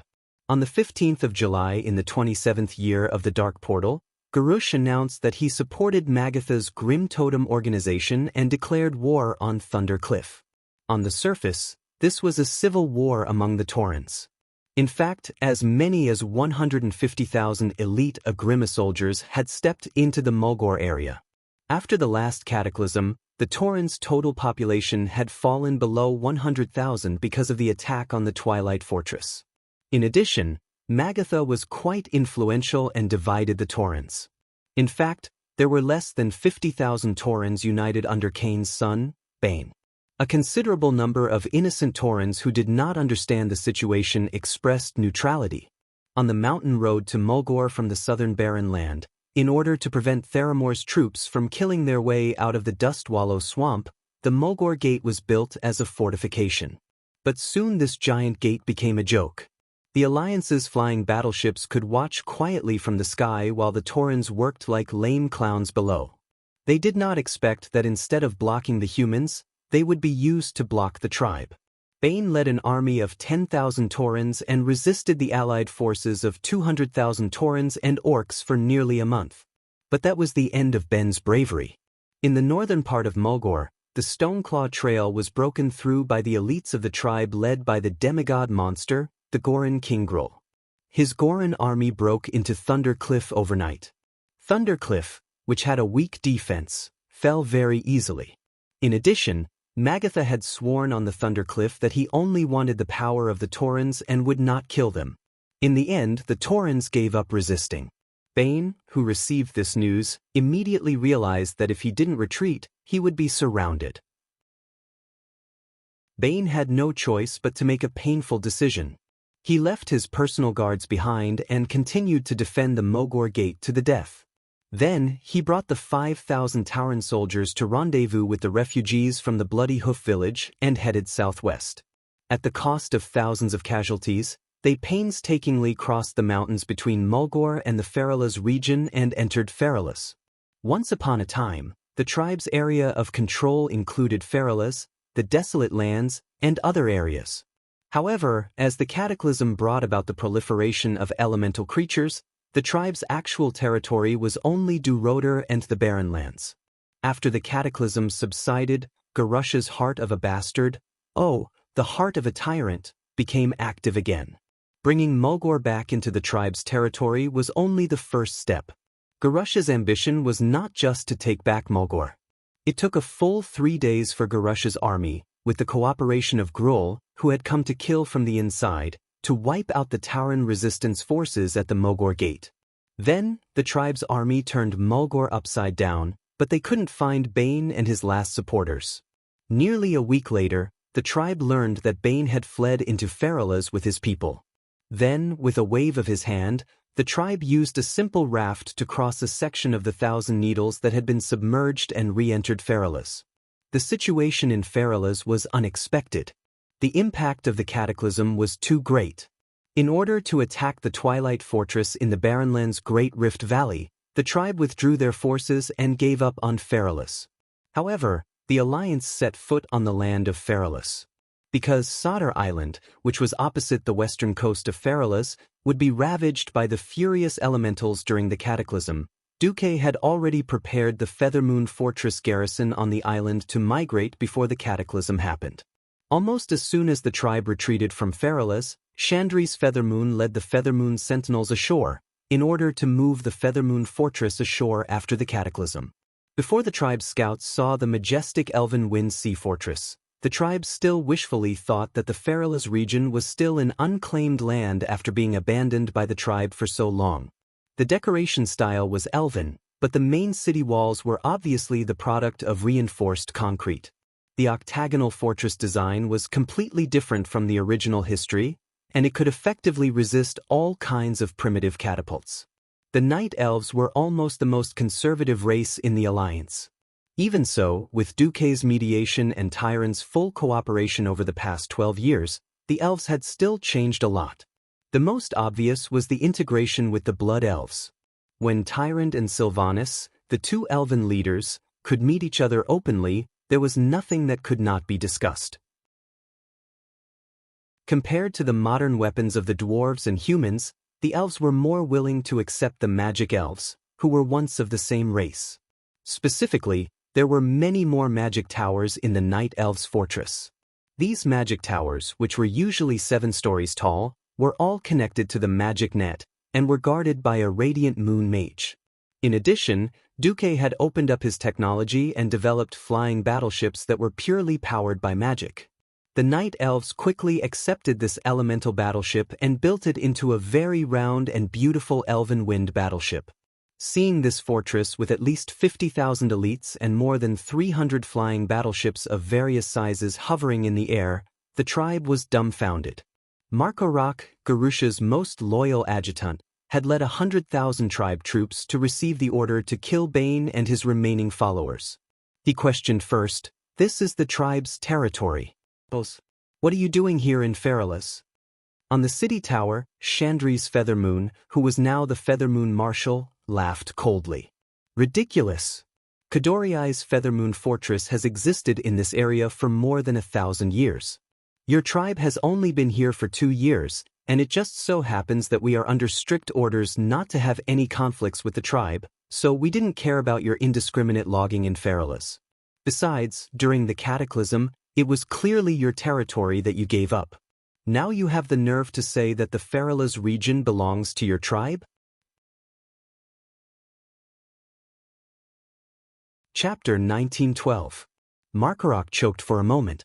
Just as he was about to say something, Chandri said loudly, "You want Feralas? Sure, send a declaration of war to the Alliance, then attack. If you win, Feralas will belong to the Horde." Markorak was different from his boss. His IQ was as high as 50. He was extremely loyal and did not lack brains.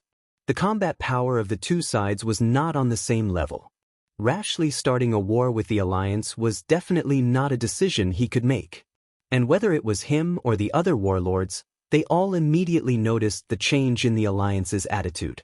In the past, the Alliance was relatively restrained towards the Horde.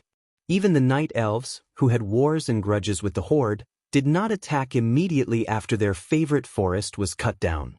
Instead, they scolded loudly. Often, before it reached the diplomatic level, the conflict would end with the Night Elves backing down. But now, the Alliance felt a little overbearing. Markorak caught a glimpse of a large white wolf sunbathing on top of a tower in the fortress. He immediately realized who it was. The demigod of the wilderness, the wolf god called Garrosh by the orcs. Now he was a member of the Guardians of Hyjal. Markorak spat fiercely. The lack of high-end combat power had always been the Horde's pain. With Gruul, there was no demigod they could send out. He changed his words and said, "We're here to kill the traitor Tauren Bane Bloodhoof and his supporters. Do you know where they went?" "Tauren? Yes, they're cutting wood and building ships near the Forgotten Coast. They've already gone out to sea." "Wait. Why would the night elves allow them to cut wood and forbid the horde from cutting wood? Markarok was a little angry. Chandri's Feathermoon didn't hide her mockery at all. It's very simple. Because those Tauren believe in the way of nature just like us. After their shamans cut down the trees, they immediately let them plant seeds and use shaman magic to grow them. By next year, it will be a beautiful forest again. As for you guys who only know how to destroy without any construction, just get lost. Markarok almost spat out a mouthful of blood. He was right. The Alliance protected Bane and the others. They just didn't openly protect them. They gave them a clear path and let them run to Solder Island on their own to recuperate. It used to be a place where the elements wreaked havoc. In the past 1,000 years, the Night Elves had built the Feathermoon Fortress in order to excavate the ruins of the High Elves. But now, there were no more angry elements there, and the entire island was under the influence of Vashtsnaga. The Alliance had already secretly begun rebuilding the ruins of the Feathermoon stronghold, and there was a team of hippogriffs stationed there. There were Nagas in the sea, battleships and hippogriffs in the sky. Bane and the others were very safe. It was September of the 27th year of the Dark Portal, and Duque had just left the public eye. Brainless Roar had originally wanted to jump out and start an all-out war with the Alliance, but all of his subordinates and adjutants were against it, so he could only give up. In the end, Markarok could only lead his army back after building a few strongholds in Feralis. In the second half of 27 years, the tribe never stopped expanding. In October, the desolate lands were recovered.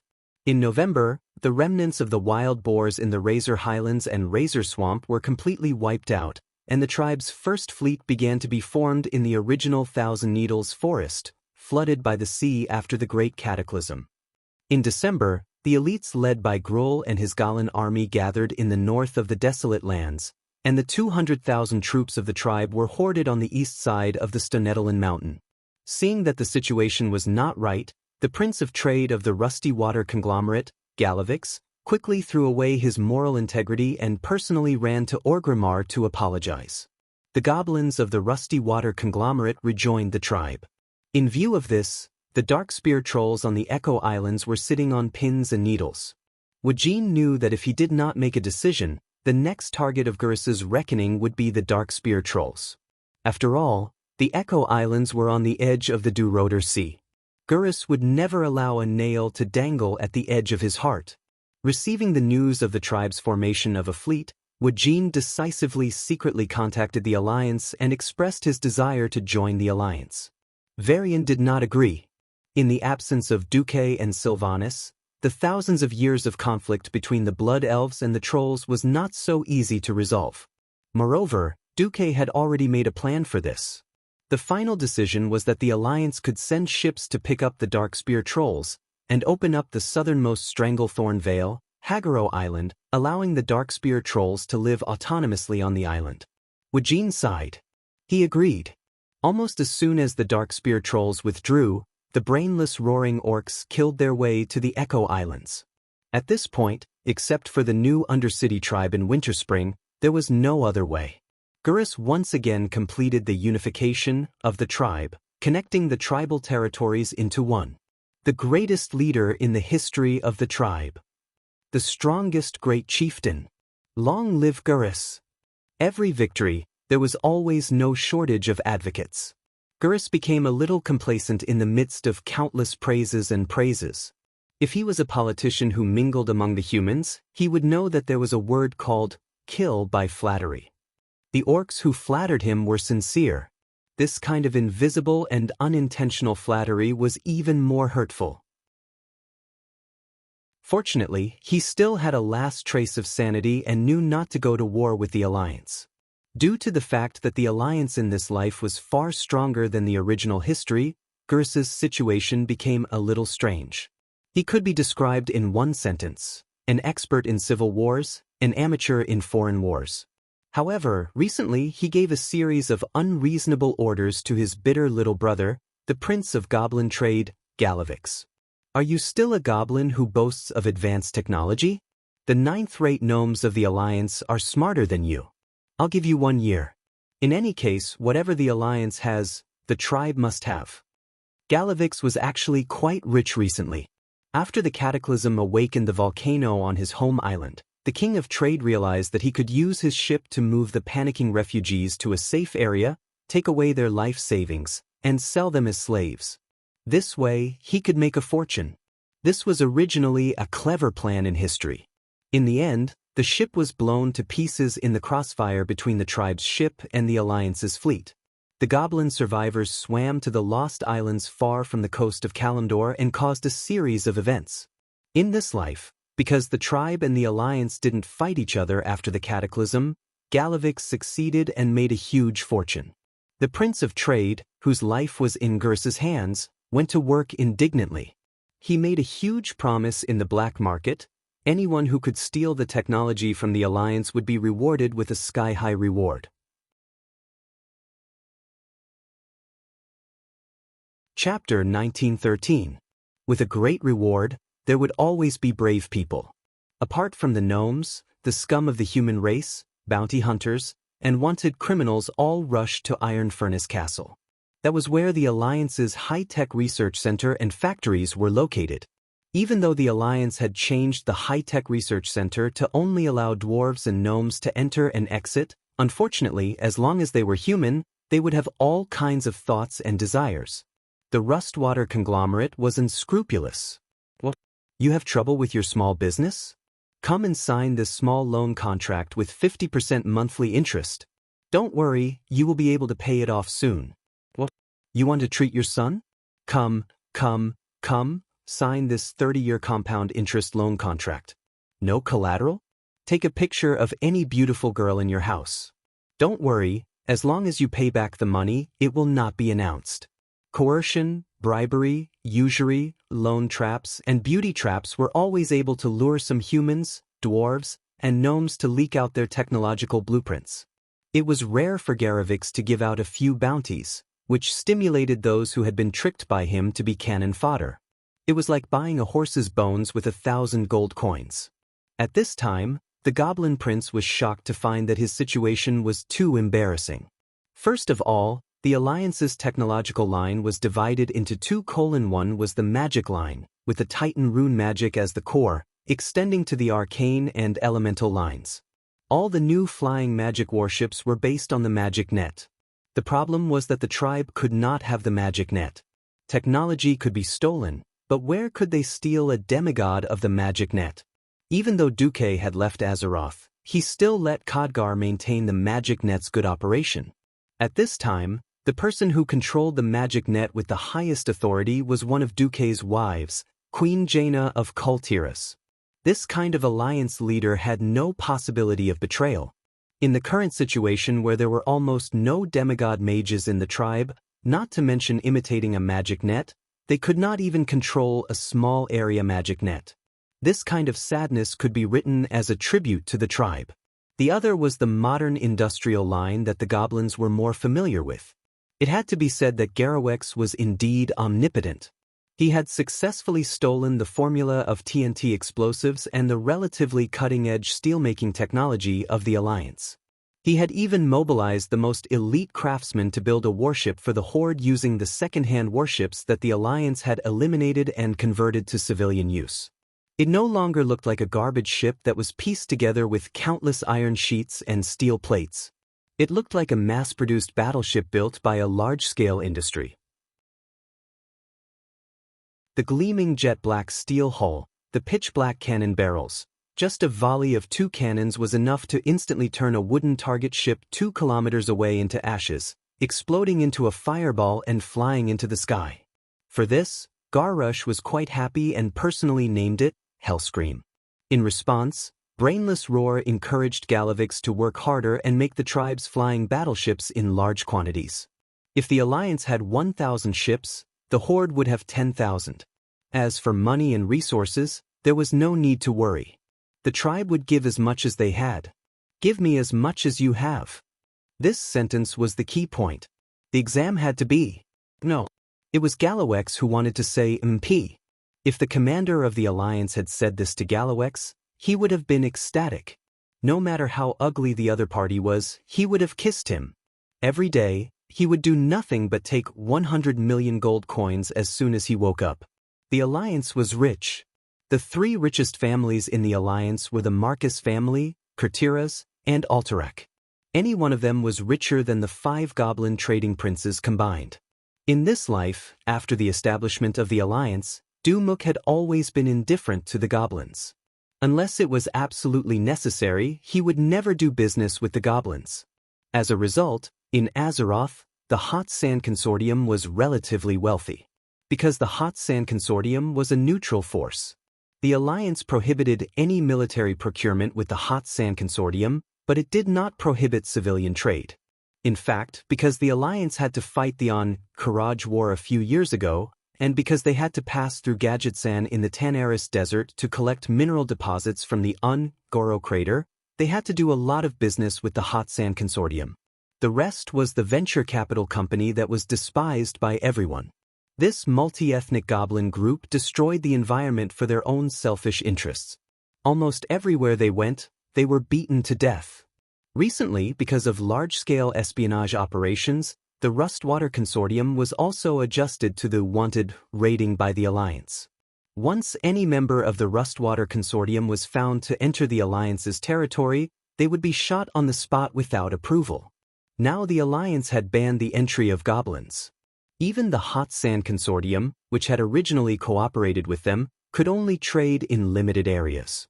In a sense, the Rustwater Consortium's source of income was also cut off. If it wasn't for Brainless Roar besieging his nest, Galawex would have to be an idiot to work with Brainless Roar. The problem was that the tribe was poor. Apart from the mines, there was nothing else. Even the mines had to be dug by themselves. As for the ore refinery, metal processing plant, and parts manufacturing plant, there was nothing. The only so-called Hellscream that Galawex brought to Brainless Roar was a test product that was almost purely handmade at the cost of scrapping a lot of waste. Goblins were famous for their sloppy work. It was not a problem to blow themselves up into the sky. This ship was basically built by gnomes. Where did the gnomes come from? Weren't they just slaves who were scammed by loans? Only the rigor of gnomes could complete such a job.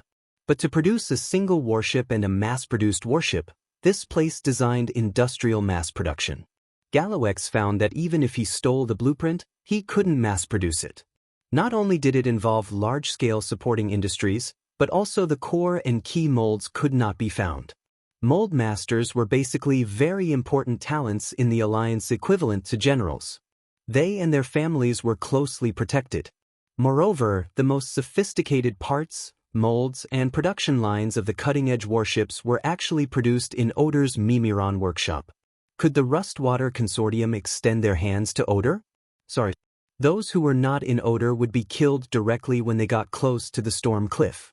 Even 99% of the spies could not sneak into Northrend, which was now under strict military control. It was no exaggeration to say that even if the tribe could now install diesel-flying warships, they were still at least an era behind in the industrial field. Galawex was going crazy. In the beginning, he was targeted by the Alliance for doing business, and then he turned to the tribe for the first time. Now, for the tribe, he actually became a real wanted criminal. If the Alliance did not hold the principle of never declaring war first, it was estimated that they would have already fought to the tribe's door and asked the tribe to hand him over.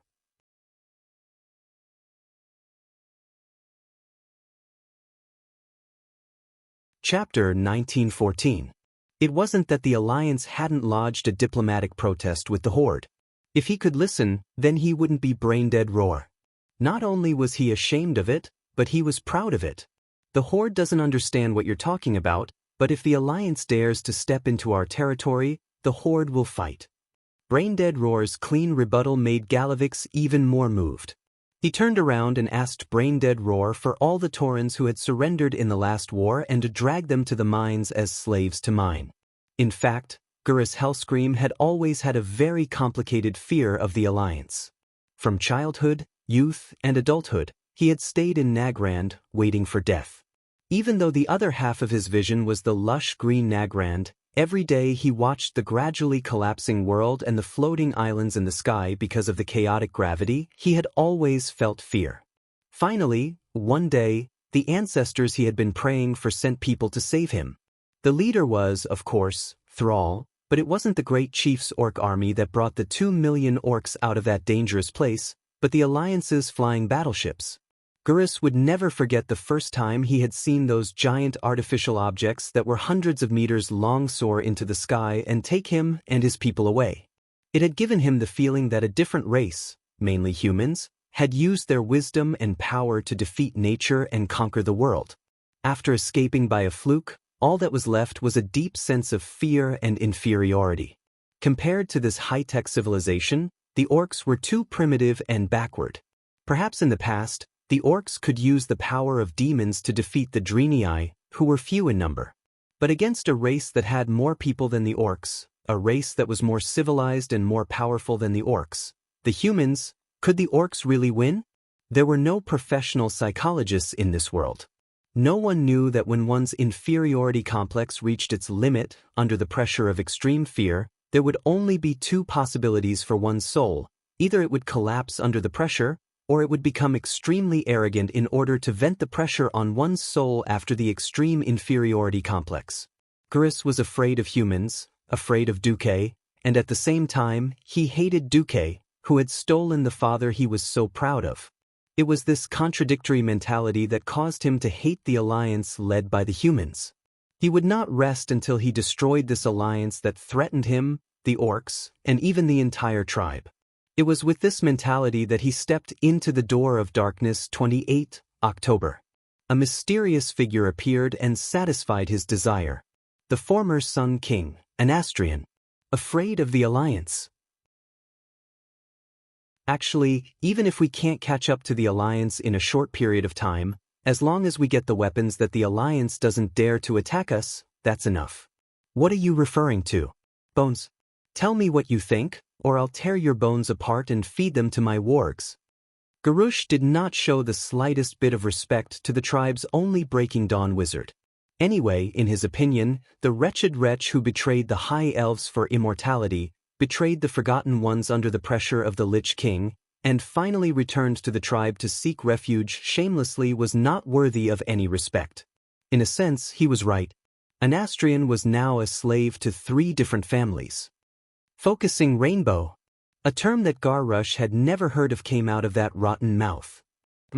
The former Sun King said in an extremely tempting tone, as the most powerful arcane energy in Azeroth, the Titans gave the blue dragons the artifact to control magic. It helps the spellweavers manage the magic of Azeroth. If necessary, it can even absorb the arcane energy of the entire Azeroth.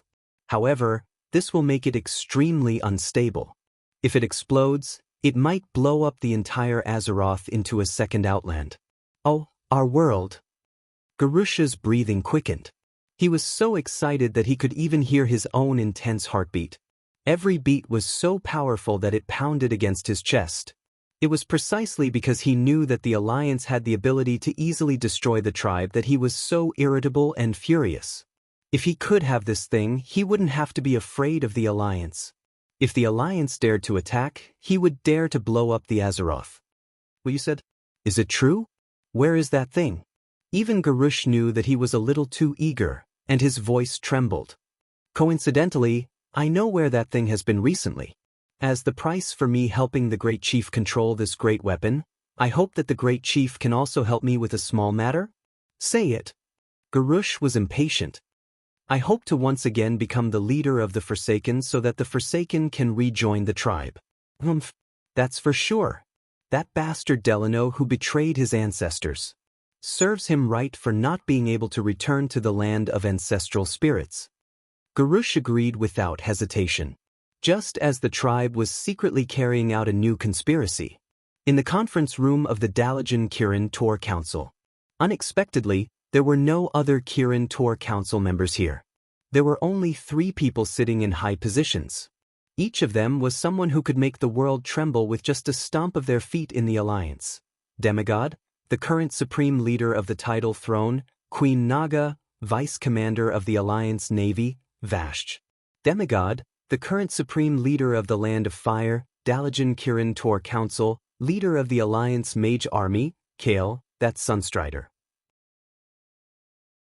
Breaking Dawn Mage, the current supreme leader of the Weave, Queen Kurtiras, vice commander of the Alliance Mage Army, Jaina Proudmoore. Under the gazes of the three of them, there were two demons kneeling on one knee on the marble floor, Eridar and Gemini. Has the fish taken the bait? On the main seat, Jaina asked coldly. It has already taken the bait. As long as that brainless piranha eats this small fish, everything will be ready, Elises said in a deep voice. There were no loopholes, right? Vashj asked. Queen Saloras replied, Don't worry, we're the best at this kind of thing. And right now, the entire warlock tribe is under our control. As long as Mistress Proudmoore gives the order, we can immediately. Very well, you can leave. There can be no mistakes in this matter. If you mess it up, there's no need for you to exist in this world. Jaina waved her hand. Understood. Eridar and Gemini left. After the Gemini left, Kale, that sighed softly and leaned his body against the back of the bench. Are you all right? Jaina asked. I'm fine. Should I say, as expected? An Astrian is still that stubborn, power-hungry Sun King. Kale's evaluation of his former father was like this.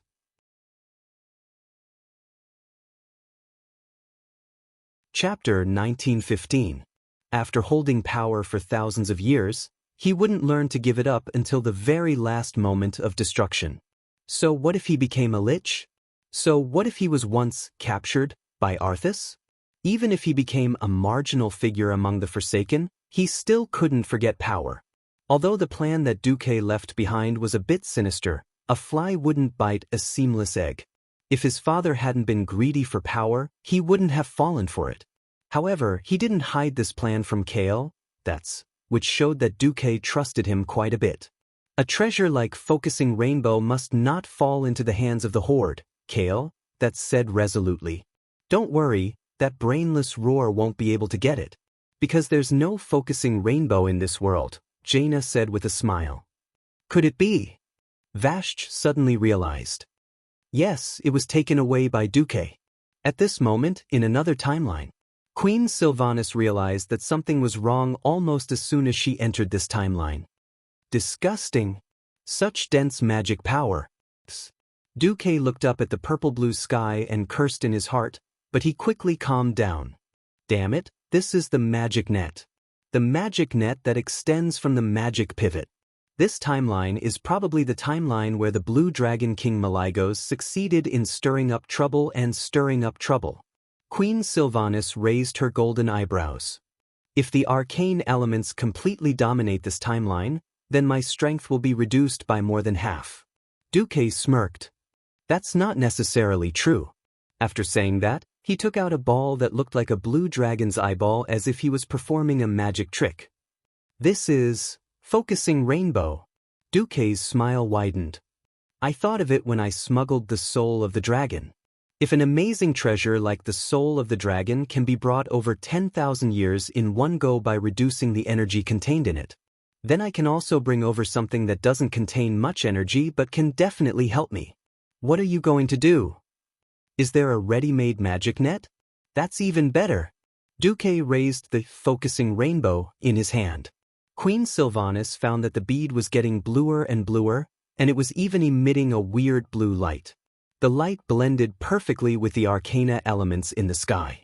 10,000 kilometers away, in Nascent's magic core, the blue dragon on duty was bored to death. Ever since their king, Malygos, took back control of all the arcane energy in Azeroth, the previously arrogant humans, elves, and the Forsaken all became defeated dogs. After a futile struggle, even Alexstrasza had to admit that the Blue Dragon Legion was right. The Blue Dragon army was in a good mood. All of a sudden, the ancient Blue Dragon noticed something amiss. The weave was still filled with a familiar scent, but it felt different. The weave had lost control, but it did not go berserk.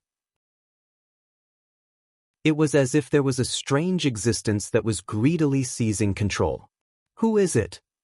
Malygos suddenly woke up and shouted in the weave. The next moment he found that the scene in front of him had changed.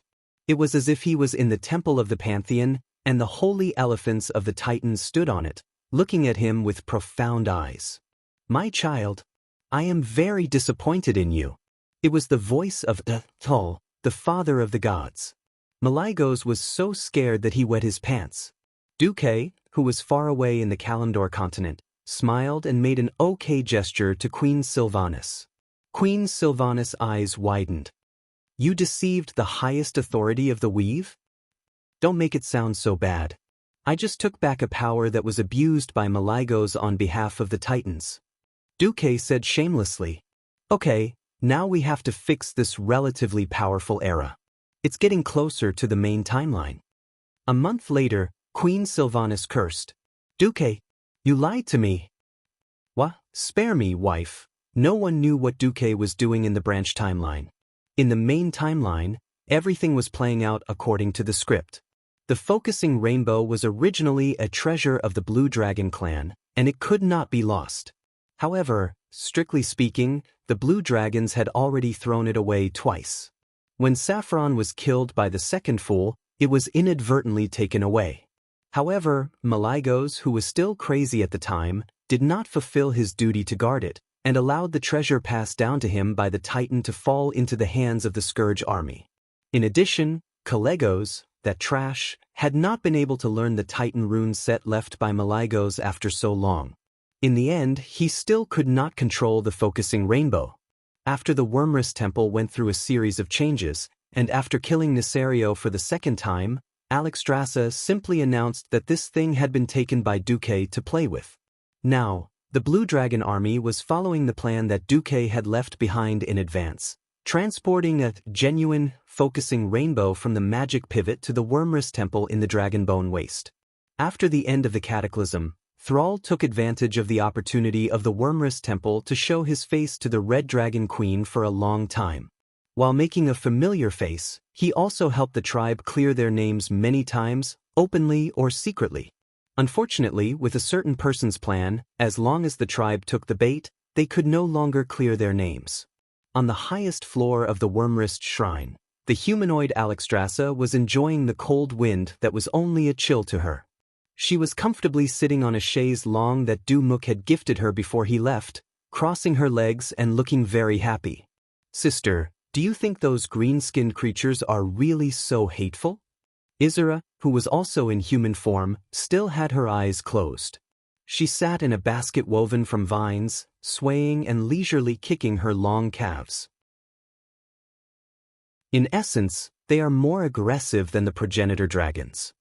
Isra's words undoubtedly sentenced the tribe to death. Although the progenitor dragon was the ancestor of the chromatic dragons, it was famous for being wild and untamed and had low intelligence. The chromatic dragons were ashamed to admit that the progenitor dragon was their ancestor. I see. Since Duque thinks so, let him be. Alexstrasza turned her head and looked at a magic mirror. Impressively, there was a man wearing a Lich King's helmet. Whether he really isn't your subordinate, right? I swear in the name of the Holy Light, Wother said solemnly. Pfft. The Dragon King sisters laughed. A Lich King swearing in the name of the Holy Light, this was really funny. If not for the arrangements that Duque had made in advance, perhaps they really would have believed that it was the remnants of the Scourge army who were causing trouble. This was because in another magic mirror, there was a team of Death Knights riding on ice dragons, attacking the unaware Blue Dragon team. Chapter 1916. After learning of the success of the plan, Great Chief Gurus Hellscream was inexplicably excited. Before the items had arrived, he hadn't slept for a single minute in 72 hours. When Anastrian saw the Great Chief's bloodshot eyes, he was also slightly stunned. Is this focusing rainbow? So many of them. Brainless Howl wasn't completely stupid. He immediately realized that something was wrong. The pearls in front of him were like eyeballs, with strange vertical pupils and a blue luster. Although every one of them was emitting terrifying energy waves, and even the strongest shaman, Magatha, Grim Totem, revealed a serious expression. Why did it not match the legends? The Sun King explained, I just found out about the latest news. It seems that the current Magic Guardian Dragon, Kalegos, isn't strong enough to control the complete focusing rainbow, so he used a secret method unique to the blue dragons. He split it into 7, making it easier to control its power. Is this the so-called Titan language? Gurus pointed to one of the focusing rainbow beads and a line of words on the pupil. It was a strange square character that no existence in this world had ever seen before. There was only one person in this world who knew how to use it, and that was Duque. Because it was Chinese, not the common language or the orc language. It said, "Dear, gather 7, and you can summon the dragon god. Chiomi." Of course, no one would understand it. Before Dumuk left, he was deliberately being mischievous. Well, even being mischievous was fun. Brainless Howl didn't know. He was so excited that he was shivering. Oh, he was shivering all over. Suddenly, he remembered the time when the orc seniors lost the war and were enslaved for 10 years. They would either be dissected every day or they would fight to the death in the arena just to get a smile from the human nobles, and pray that the human bosses wouldn't give them the thumbs up. That feeling of being suppressed, dominated, and locked down was terrible. There was no other way. The human-led alliance brought too much pressure to him, the great chief, and even the entire tribe. The alliance's fleet, from the sea to the air, blocked every route from Kalingdor to the sea. From the Grey Valley in the north to the Feathermoon's stronghold, Silithus, and Uldum in the west, the expansion of the Horde's territory was restricted from both sides. Not to mention, in the center of the tribal hinterland that was supposed to be connected, there was the strategically important Theramore in the Dustwallow Swamp. Even Sal himself admitted that he had underestimated Duque's viciousness. Once upon a time, the tribe only had 100,000 people, which was enough to defend Du Roder. Who would have thought that the Horde would be able to expand so rapidly? Not only did they take in a few races, but they were also able to take in more than 2 million orcs from their old home, Nagrand. The population increased, the land became barren, and the territory suddenly became insufficient. Only then did the tribe realize how vicious the alliance was. One Theramore was stuck in the middle, making the tribe feel really bad. After becoming the chief, Garush was constantly thinking about how to get rid of Theramore, who was a thorn in his side. Unfortunately, he didn't dare. Regardless of the difference in combat power and equipment between the two sides, Theramore was a classic example of being easy to defend and difficult to attack. The disgusting shape of the Dustwallow Swamp was not suitable for an army to spread out. What's more, Theramore was on an island at the edge of Dustwallow Marsh. A large circle of waterways surrounded Theramore Island. Attacking from land was simply looking for trouble. But the Horde's navy, well, the phrase, 100-year-old navy, was not said casually. First of all, they had to have equipment that was not inferior to the opponent.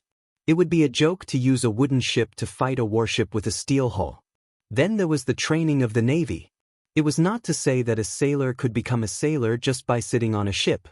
Gunners, helmsmen, navigators, experienced captains, these talents could not be trained in a year or two.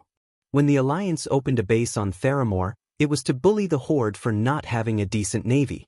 But now, with the focusing rainbow, everything was different. It was like a certain transmigrator. Before transmigrating, Sanpang Jin had a nuclear bomb in his hand. If Mi dared to attack him, he would shamelessly throw the nuclear bomb. The feeling of a serf turning over and singing, going from a slave to a slave owner in one breath, was really King awesome. Ha ha, ha. The entire Agrima Hero Valley heard Garush's heroic laughter. The Sun King carefully said, "Great Chief, I have found a way to get the thing. But do you want to try it first?"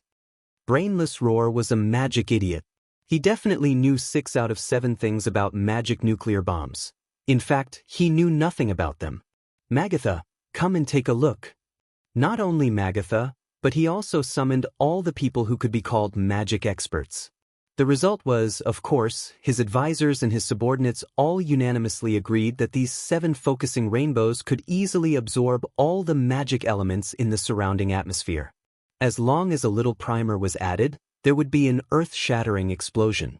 Primer? Only the blood of the blue dragon can activate the focusing rainbow. Okay, I'll leave it to you. Before you succeed, the Horde will not admit that it has anything to do with you. Brainless Roar's instructions made the Sun King curse countless times in his heart. Fortunately, Anastrian was already a skeleton, and there was no expression to reveal. Finally, after 3 months, the Sun King's subordinates succeeded. Thus, the Horde began a merciless confrontation with the Alliance. The entire 27 years of the Dark Portal, all the way until the 29th year of the Dark Portal, the Horde and the Alliance basically spent all their time in various border military conflicts. Both sides deployed a large number of troops in the border area and built various fortresses. Everyone knew that the only reason Garush did not make a move was because he was afraid that Duque's departure was just a pretense. Finally, in the 29th year of the Dark Portal, because Jaina used the magic net to become a demigod, it caused the magic net to be disconnected for half a month. Garush finally confirmed that Duque was really not in Azeroth. On the 1st of April of the same year, the war between the Horde and the Alliance officially began. There was not even a declaration of war. Within a day, the Horde army divided into 3 routes to attack the Alliance's territory. On the northern front, 300,000 troops under the leadership of Varrock Salyafar, along with the Goblin Prince Garavix's mercenaries, attacked Grey Valley. On the southwestern front, Markolok led 200,000 orcs and King Jelengrol to attack the Feathermoon Fortress. On the eastern front, 500,000 orcs divided into 3 routes to attack Dustwallow Swamp. General Nazgûran led the Horde's new navy to attack from the north to the south. Siege craftsman Helix Hesso led a division to attack Dustwallow Swamp's northern barrier, which was now controlled by the Theramorians. Garush personally led the army to attack Dustwallow Swamp. For a moment, both sides had millions of troops, and the bloodiest battle began on the mainland of Kalimdor.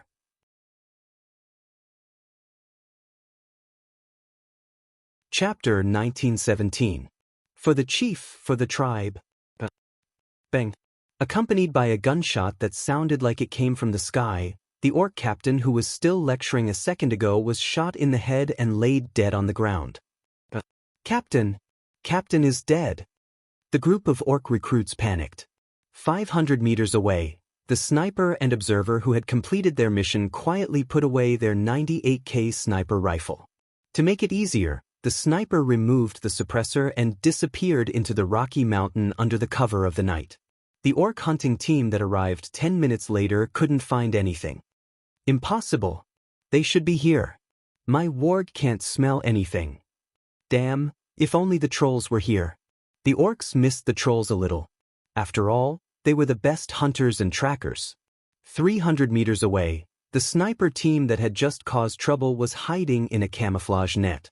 They were surrounded by powder that specifically targeted wargs. The 2 people who were at a disadvantage suppressed their laughter until the orc hunting team left. They then started talking. "Boss, it's the 20th one," the observer said.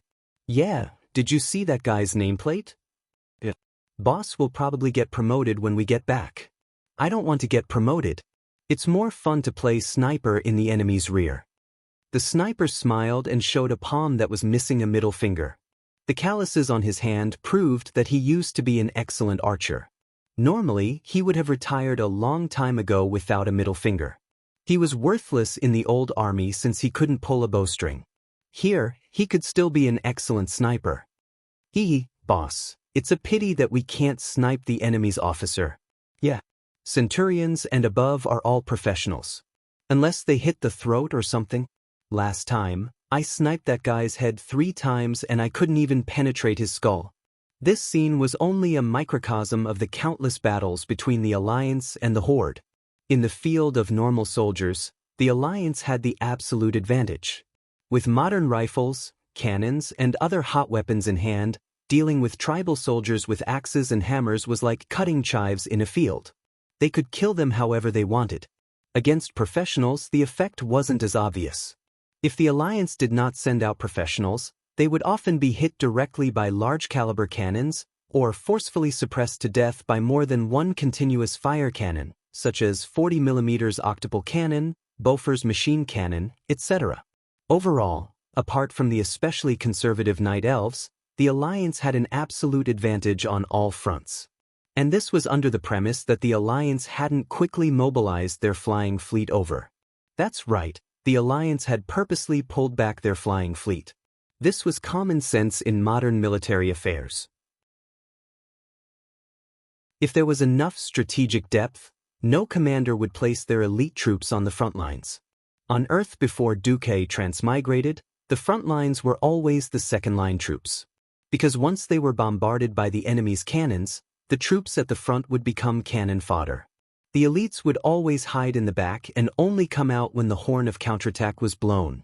On the continent of Kalimdor, the Alliance's flying fleet was deployed in Darnassus in the northwest and in the southwest, in the depths of the Silithus Desert, which was guarded by insect swarms.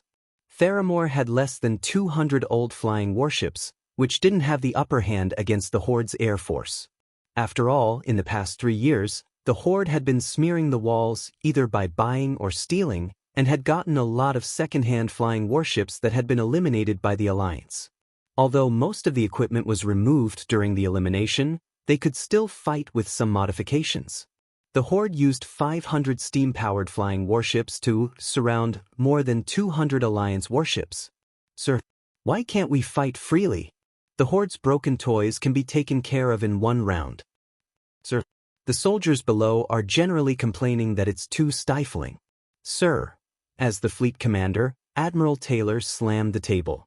As a new officer in the Alliance, he was also quite ambitious. At the age of 38, he was in the prime of a commander's life. He wouldn't become slow because of old age, and he had more than 10 years of military experience. From Northrend to the Cataclysm, Taylor had been promoted from a small captain in Stormwind all the way to admiral, and he was deeply trusted by William. However, he didn't expect that William would actually give him such a difficult mission after the war had started. A week ago, William called for Taylor. As soon as Taylor entered the storm, he was surprised to see a few big shots of the Alliance. Apart from William, there was also Jaina, the Bronzebeard brothers, and Aurelia. Tyler, the Alliance has an arduous task for you, William said solemnly as soon as he started the conversation. I promise to complete the mission. Admiral Taylor stood at attention and puffed out his chest. Now, a week later, King regretted it. This mission was too ket up. They could only lose but not win. Furthermore, they had to win by making both sides pay a considerable price. The problem was that the Alliance was practically riding on their faces. How could they lose?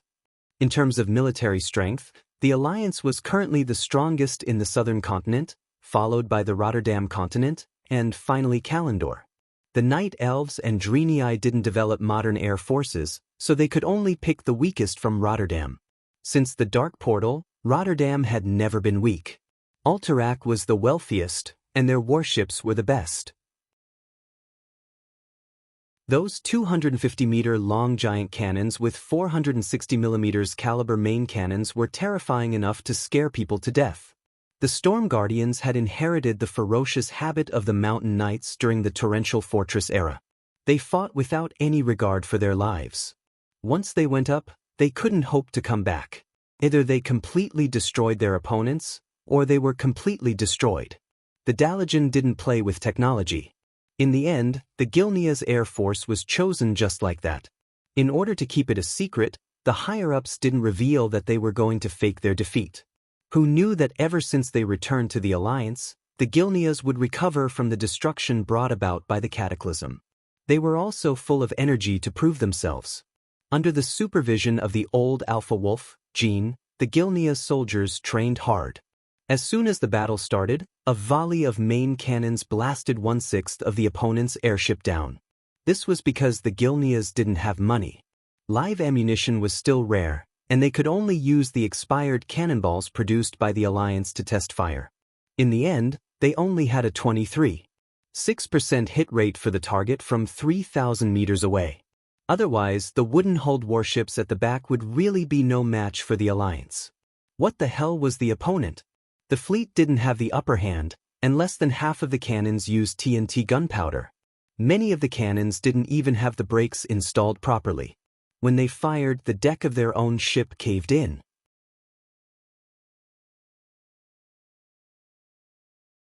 Chapter 1918. In the surveillance footage, Taylor actually saw old-fashioned black gunpowder cannons. What kind of cannon were they? Did they pull them out from a museum to make a joke? 3,000 meters. Sorry, it wasn't even the farthest range in theory. Quiet. Very quiet. After a short silence, every cannon position and bridge in the entire Alliance fleet burst into laughter. Haha. This is the main fleet of the Horde? Could it be a joke sent by the Horde Circus? Actually, it was really difficult for the Horde. Braindead Howl knew nothing about flying warships. Garavex had no choice but to pull out a bunch of antiques to make up the numbers. Anyway, he had swindled them back, and they didn't cost him anything. The pilots were also unlucky people from the Alliance or mercenaries that he had gotten back through various means, such as lending money. Among the 666 warships, only 80 of them were newer diesel-powered flying warships. The rest were old steam-powered warships with wooden shells and thin iron sheets. As for training, it was even more tragic. The hit rate of the cannons at a distance of 5,000 meters was only 0.3%. The warships of the Gilneys weren't second-hand goods. They were the lowest-grade flying ships of the Alliance. Other than the 3 battleships, the entire fleet was made up of Cleveland-class cruisers and Benson-class destroyers. Cruisers and destroyers of this design were famous for being able to take a beating. There were many places that were hit by the cannons, but the losses weren't great. The casualties on each ship were in the single digits. Taylor broke out in a cold sweat. How could they still lose like this? General Taylor couldn't care less about his moral integrity anymore. He directly exercised the authority that William had given him and cursed in the secret communication circuit. Idiot! Why do you think it's so easy? The secret order that Commander Rin gave me is to lose. When the other side fires another round of cannons, I don't care how you do it. Set them on fire and make it look like a sacrificial explosion. But you can't really destroy the ships. Otherwise, I'll kill you bastards later. F***CK. This operation was simply amazing. If the captains of each ship hadn't heard Taylor's familiar roar, they would have thought that Taylor was giving fake orders. Actually, none of the captains were idiots. They had been wondering all along. Why did the Alliance have so many elite soldiers? Why did it have to be their turn to fight? If it was just a training exercise, they could just charge over directly. Although there was a unified command in the Alliance, everyone knew that the Air Force was basically formed independently. The dwarves and gnomes were the strongest in the air. The Zap Thrower fleet that they formed had blinded the entire army during the Alliance's military exercise in the Twilight Highlands last year with a hit rate of 41.3% from 5,000 meters away. Then there was Stormwind's 7th Fleet and Kul Tira's Ice Queen Fleet. The two were basically equal. The 3rd tier was Lordaeron and Alterac. The 4th tier consisted of small countries like Stromgarde and Gilneas. If the Alliance wanted to feign defeat, then it made sense. The Alliance had recently transferred many troops into Theramore, but none of them were the main force. Apart from a small number of Alliance soldiers, most of them were mercenaries hired from the Hot Sand Group, a total of 150,000 people. Speaking of which, when did the Alliance become so weak that they had to rely on mercenaries to defend their cities? Even those Alliance soldiers looked like small town guards from some remote corner of the world. Their discipline was lax and they did not behave properly. They were clearly ruffians. Now, the bad thing was that his Gilneas flying fleet was too outstanding. Thus, the entire fleet was in an uproar. F***CK. So the higher-ups wanted us to feign defeat. Quick, take out the blankets for sleeping. After the next round of bombardment, immediately set the blankets on fire. Aren't there still samples of gunpowder in the warehouse? Get ready. After the next round of bombardment, throw it at the thickest part of the deck and blow it up. Prepare to set it on fire. Tell those idiots to be careful and not burn themselves. Cannoneers, pay attention. Use your damn cannons. Those who are not confident, shoot the cannonballs into the sea. A few minutes later, when the Horde fleet approached the Alliance fleet at high speed under the pressure of their commander and opened fire again, they suddenly realized that everything had changed. It was as if the Alliance fleet did not know how to fight anymore. The cannons rumbled, and only a few Horde airships were actually hit. Although one shot would cause them to explode, turning them into garbage falling from the sky and into the sea. The scene was terrifying, but the losses were acceptable. On the Alliance side, dozens of warships shot out fireballs. The raging fire could not be hidden from anyone. The happiest thing was that one of the Alliance's main warships that was at least 200 meters long exploded violently. The black pillar of smoke that shot into the sky caused the entire Horde fleet to rejoice. Ha! We hit it! Did we hit the ammunition compartment and cause it to explode? Most likely. On the bridge of the Horde fleet, the Gnomes and the Forsaken cheered together. On the Alliance side, General Taylor was suspicious. Fuse. Did something really happen to them? The burly man called Fuse laughed foolishly in the video. Ha! It's fine. The lads have been complaining about the previous generation of reconnaissance planes on our new warships, so we blew up the auspicious cloud. Anyway, our bulletproof cabin is pretty good, isn't it? Make it more realistic. That's what you asked for. *CK. General Taylor's face darkened. He blew up a plane that he looked down on. What kind of *T was that? After hanging up, Fuse changed his expression and said, "You little bastards, you can't blow up the cannon even if you don't want to use the old 356mm main cannon. Isn't it easy to change the cannon turrets? We are envious of the 460mm main cannon of Alterac. Our ship's hull can take it too.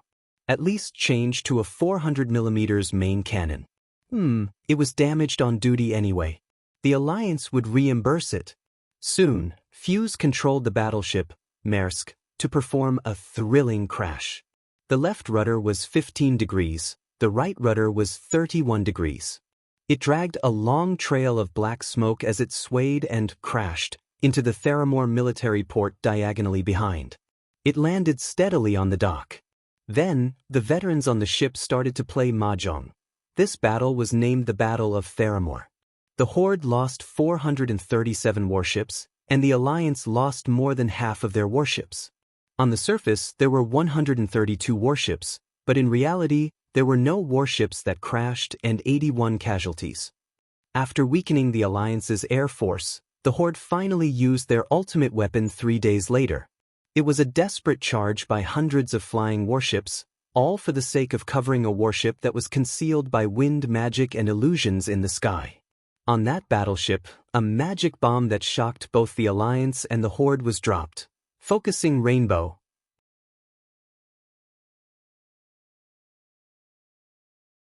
Chapter 1919.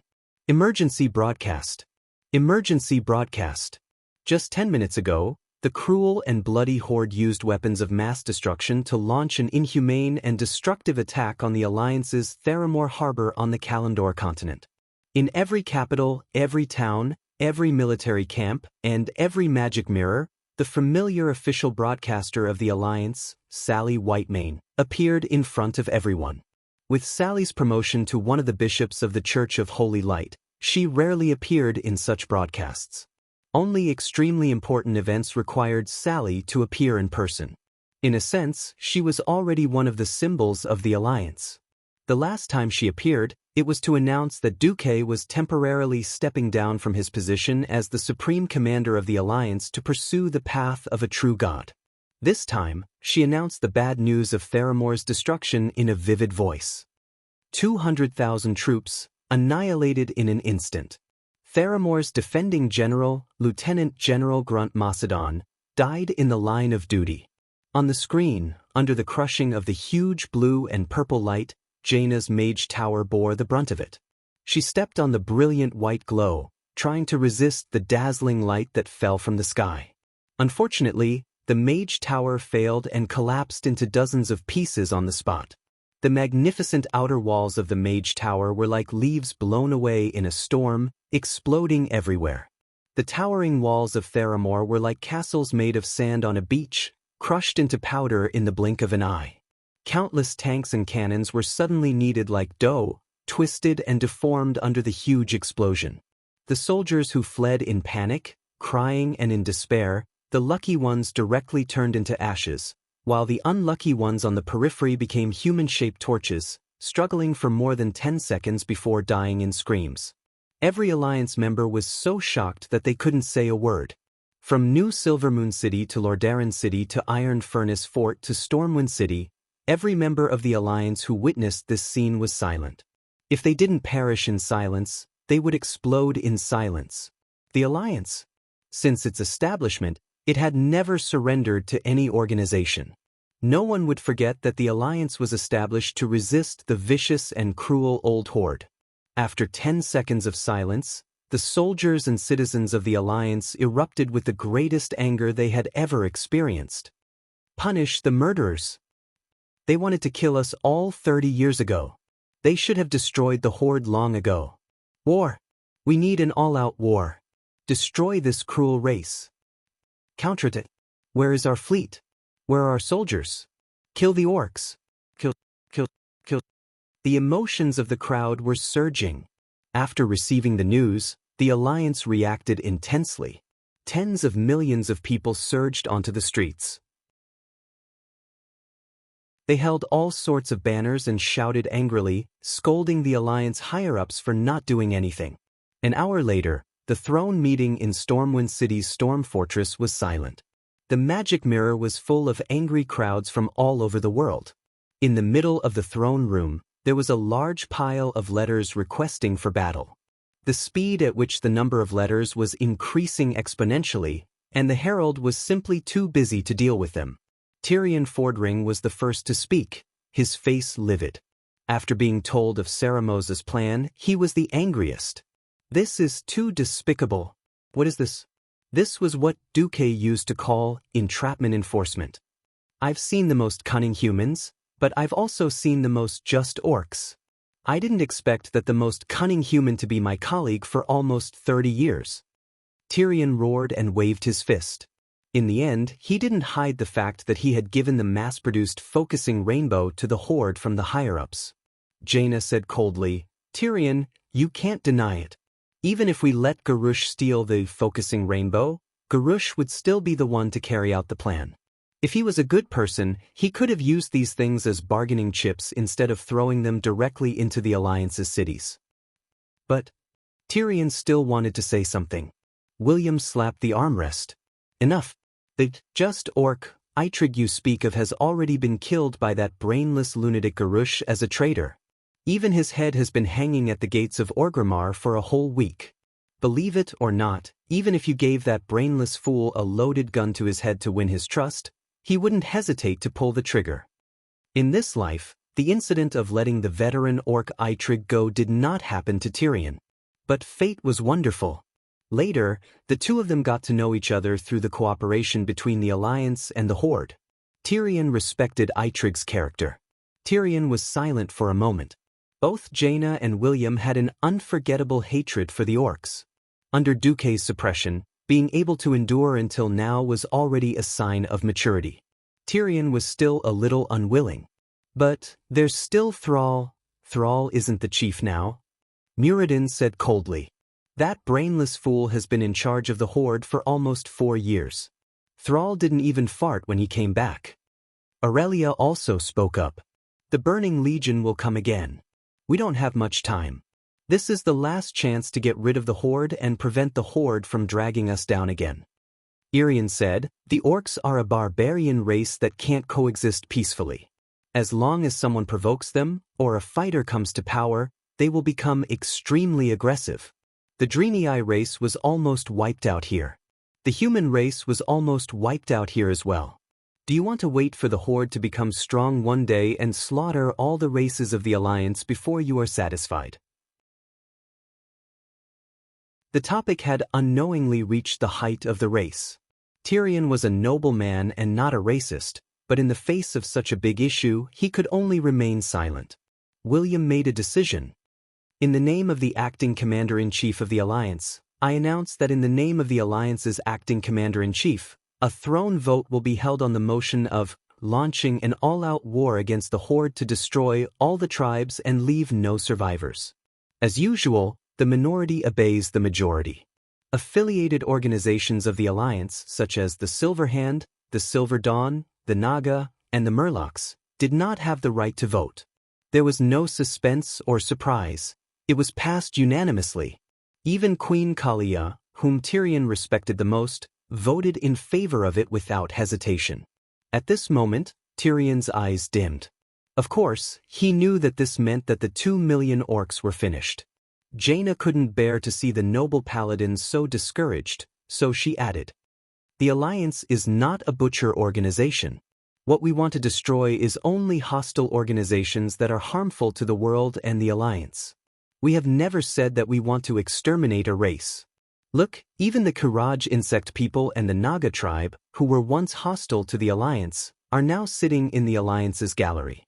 In the future, as long as they make enough contributions, the Alliance will also promote their status."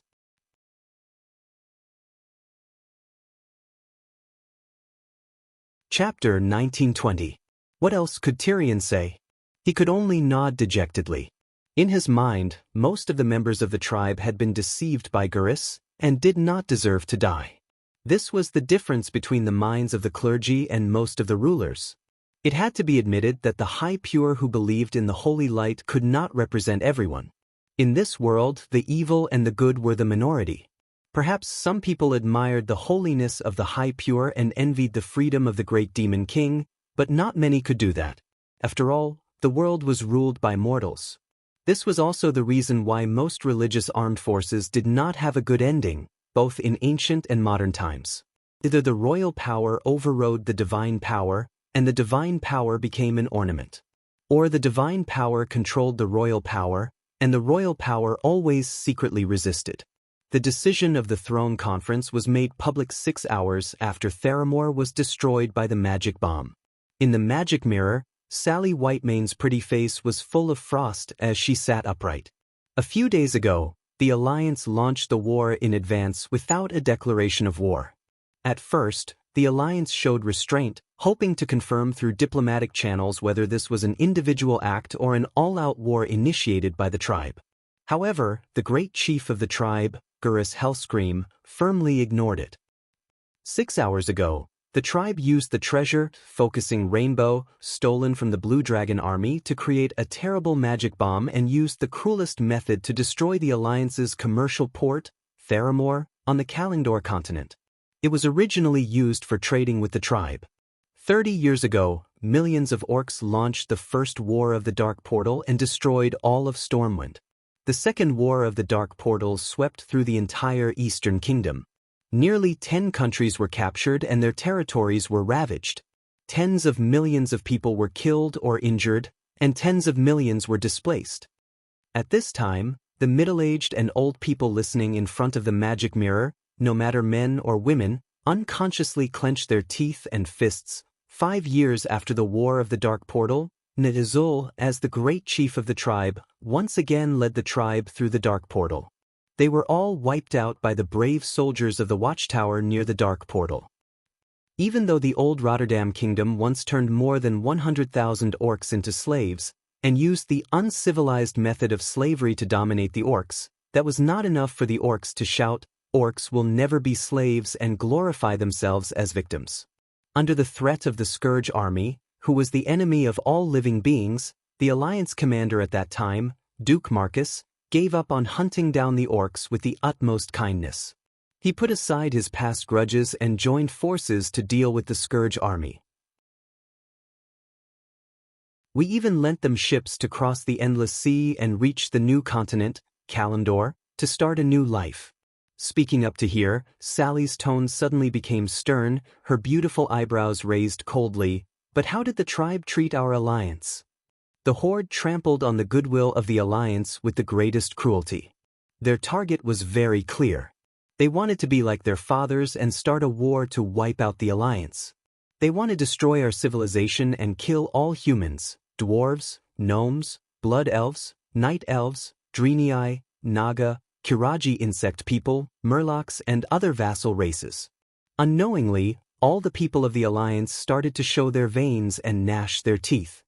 All the leaders of the Alliance, after an emergency discussion at the Throne Conference, finally unanimously passed the resolution of waging a full-scale war against the Horde.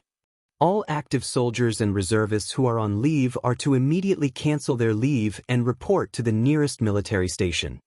The Alliance has officially expanded the scope of reservists and plans to recruit 3 million reservists. At the same time, all adult men above the age of 16 and below the age of 50 must undergo military training 3 times a week, each time not less than 2 hours. Girls of the same age who voluntarily accept military training will receive special subsidies from the Alliance. For details, please consult the local Civil Affairs Department. There were still many announcements from the Alliance. For most of the people, the previous ones were already enough. There were originally less than a third of the rational and wait-and-see factions, but this time, it was completely ignited. Because this was a huge explosion of new and old hatred. When the news spread, it was already past 5 in the evening. The recruitment offices of the Alliance, which were already bustling with noise, suddenly exploded.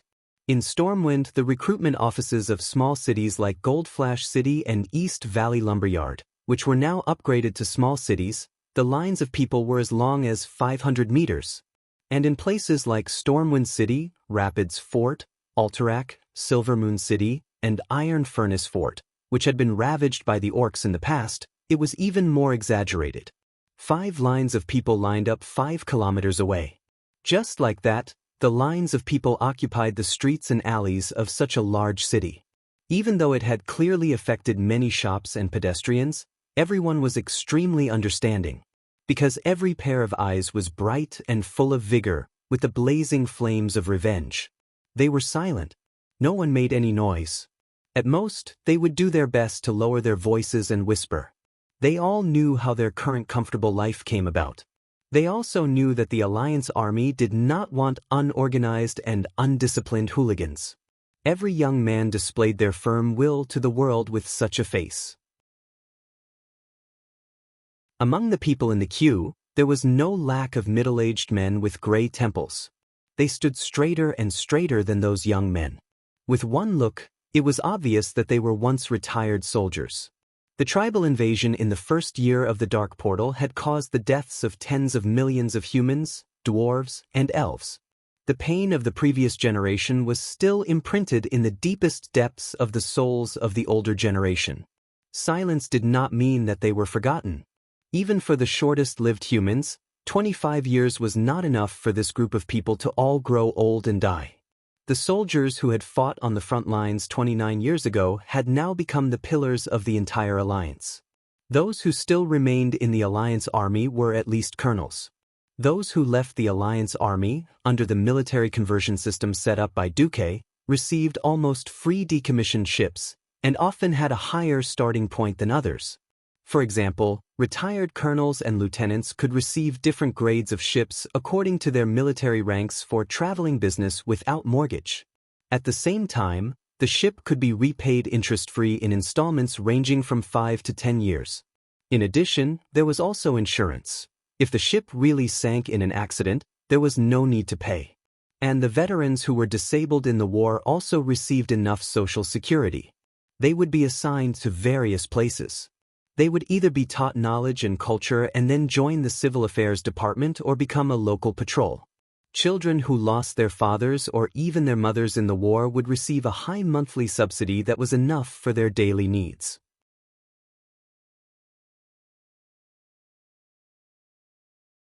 Chapter 1921. Orphans would be placed in foster care with qualified families, usually military families, according to the War Orphan Act signed by Duque until they were 16 years old. All living expenses and tuition fees were free. Families that adopted war orphans would also have special allowances. There were civil officials who were also veterans who would check on the orphans' growth monthly. It was precisely because they had experienced similar situations around them that those veterans absolutely could not tolerate the abuse of war orphans. In addition, the Alliance would impose the most severe sanctions on corruption and embezzlement of pensions. The Alliance's reputation in this regard was supreme. Alliance soldiers were blessed and treated well, even after retirement. This made joining the army the top choice for the youth of the Alliance. Not to mention that the Alliance had a righteous cause in every war. In addition, after the attack on Northrend, the expansion of territory and the increase in resources, all of which were preferential to the military. This made everyone in the alliance proud to join the army. If it wasn't for Duque strictly controlling the number of people joining the army over the years, the total number of active soldiers in the alliance would have already exceeded 10 million. Soldiers didn't do production. They were purely professionals who needed to be supported by money from other places. The peasant soldiers in the Middle Ages of Europe on Earth had been proven to be useless countless times. A few well-trained knights were able to chase thousands of peasant soldiers around like ducks in a rout. Unless it was on the verge of extinction, no matter how harsh the war was, the proportion of professional soldiers shouldn't exceed 1/10 of the total population. Generally speaking, 1% was the most appropriate proportion. In modern times, there were very few countries with more than 5 million regular troops. Even if there were more than 1 billion people in the Great Celestial Empire, the number of soldiers was still in the millions. As for the militia and reserve soldiers who had received military training but didn't need to pay for the army, that was another matter. Duque used this method to avoid the huge burden of unlimited military expenditure and set up a conscription echelon for the alliance. Once there weren't enough active soldiers, there would immediately be strictly trained reserve soldiers to replace them. The only difference between them and the active soldiers was often combat experience. In fact, many of them were generals who had been transferred from active duty to reserve duty, so even this could be saved. Under the reserve duty, there were also tens of millions of people who had received basic combat training. The series of measures had been carried out for more than a decade. Once the alliance entered a state of war, the energy released by this war machine would immediately become quite terrifying. Even the leaders of the Throne Conference were shocked by this scene. Not to mention Sal. Thrall, who had been hiding in the Ring of Earth for the past few years, was the last to know about this. When he received the news from the Night Elf Druid from the Alliance, it was already the evening of the second day. Sal, who was greatly shocked, immediately persuaded Hamuel Rune Totem to help him ask Malfurion to intercede. The Great Druid was a complete nature protector. At the same time, he represented the Cenarian Circle and listened to the throne meeting. Malfurion was not surprised by Sal's arrival, but he was not tempted by Sal's proposal to stop the war between the Alliance and the Horde. Sal, I acknowledge your and the Tauren's efforts in healing the scars of the Earth. In fact, the people of the Earth Ring were equal to the siblings of the Cenarian Circle. However, I suggest that you stay out of this matter. But, before Sal could finish, he was interrupted by Malfurion. No need for buts. You were the one who gave up the position of Great Chief to Garrosh. Now he is acting. He is using the power of the Great Chief to let Varrock Seraphar attack Grey Valley. The first thing they did when they attacked was to set fire. Now 1/5 of Grey Valley is in a forest fire. And he destroyed Theramore with Focusing Rainbow. This is beyond the scope of a conventional war. Even if Garrosh steps down, he will not be spared. Malfurion said very straightforwardly what many politicians would not say in public. He was a leader and a great druid with a merciful heart. This was the biggest reason why Sal could hear the truth. Sal felt like the sky was falling. As a former great chief, he was the orc who knew the strength of the Alliance best. When the Alliance's war machine started, it could crush the Horde in minutes. Sal walked away in a daze, muttering to himself, that idiot Garrosh actually gave the Alliance such an excuse for war. Sal hurriedly used the portal in Darnassus and immediately rushed to the political center of the Alliance, Stormwind City, where the Alliance commander Varian Rin was. He was splashed with cold water. Commander Rin knows of your arrival. He refuses to meet you. But as an old friend of the Alliance, the commander believes that it is necessary to protect your personal safety in the Alliance. He will send a team of guards for you. Sal wanted to say that he did not need guards, but he saw the eyes of the soldiers and the people. Even if he wore the badge of a diplomatic envoy, in theory, the Alliance would not attack him. But those pairs of eyes full of hatred and hostility made his heart palpitate. He had no doubt that if he dared to take off the badge, even if they knew that they were no match for him, the entire Stormwind City would launch a suicidal attack on him. Sal turned to look for Jaina in the new city of Kultiras, south of Stranglethorn Vale. Unsurprisingly, Jaina did not meet him. She only asked Egwin to bring a message to Sal. This is the second time, there will never be a third time. Strictly speaking, the Horde had declared war on the Alliance twice in this life. Unlike in history, where there were no foreign enemies, they would stab each other, and when there were foreign enemies, they would join forces. In this life, the war between the two sides was more cautious. Either they did not fight, or they fought a real full-scale war. Sal was very depressed. The Alliance still respected him, but the leaders of the Alliance also had a reason not to see him. Sal was not qualified.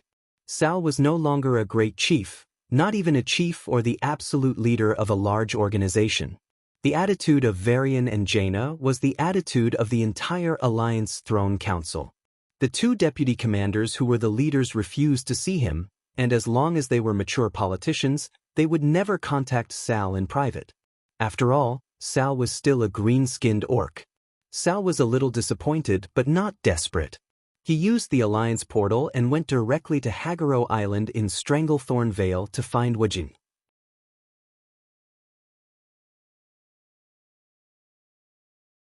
Chapter 1922. Woken seemed to be in good spirits. Sal noticed that Woken was still in the mood to carve his fangs. "Old friend, I'm so happy to see you in good spirits." "Me too." Woken gave Sal an affectionate hug. Sal went straight to the point and said, "We can't let the war between the Horde and the Alliance break out. I'm going to start the Makora and challenge Garrush. I had to stop Garrush before he made a bigger mistake. I hope you can come back and help me after I take charge of the Horde again." To Sal's surprise, Woken didn't agree immediately. Instead, he showed a sad expression. "Sal, times have changed." Woken, Sal, have you seriously looked at the cities of the Alliance?" Sal was shocked and didn't know what to say. After a long time, he replied in a deep voice, "I have. But I was too anxious this time and didn't look carefully." Woken asked, "Have you seen the Alliance 15 years ago? Or the Alliance today? Even if you take back the throne of the Great Chief, can you stop 2 million orcs who are eager to fight, expand their territory, and get more resources?"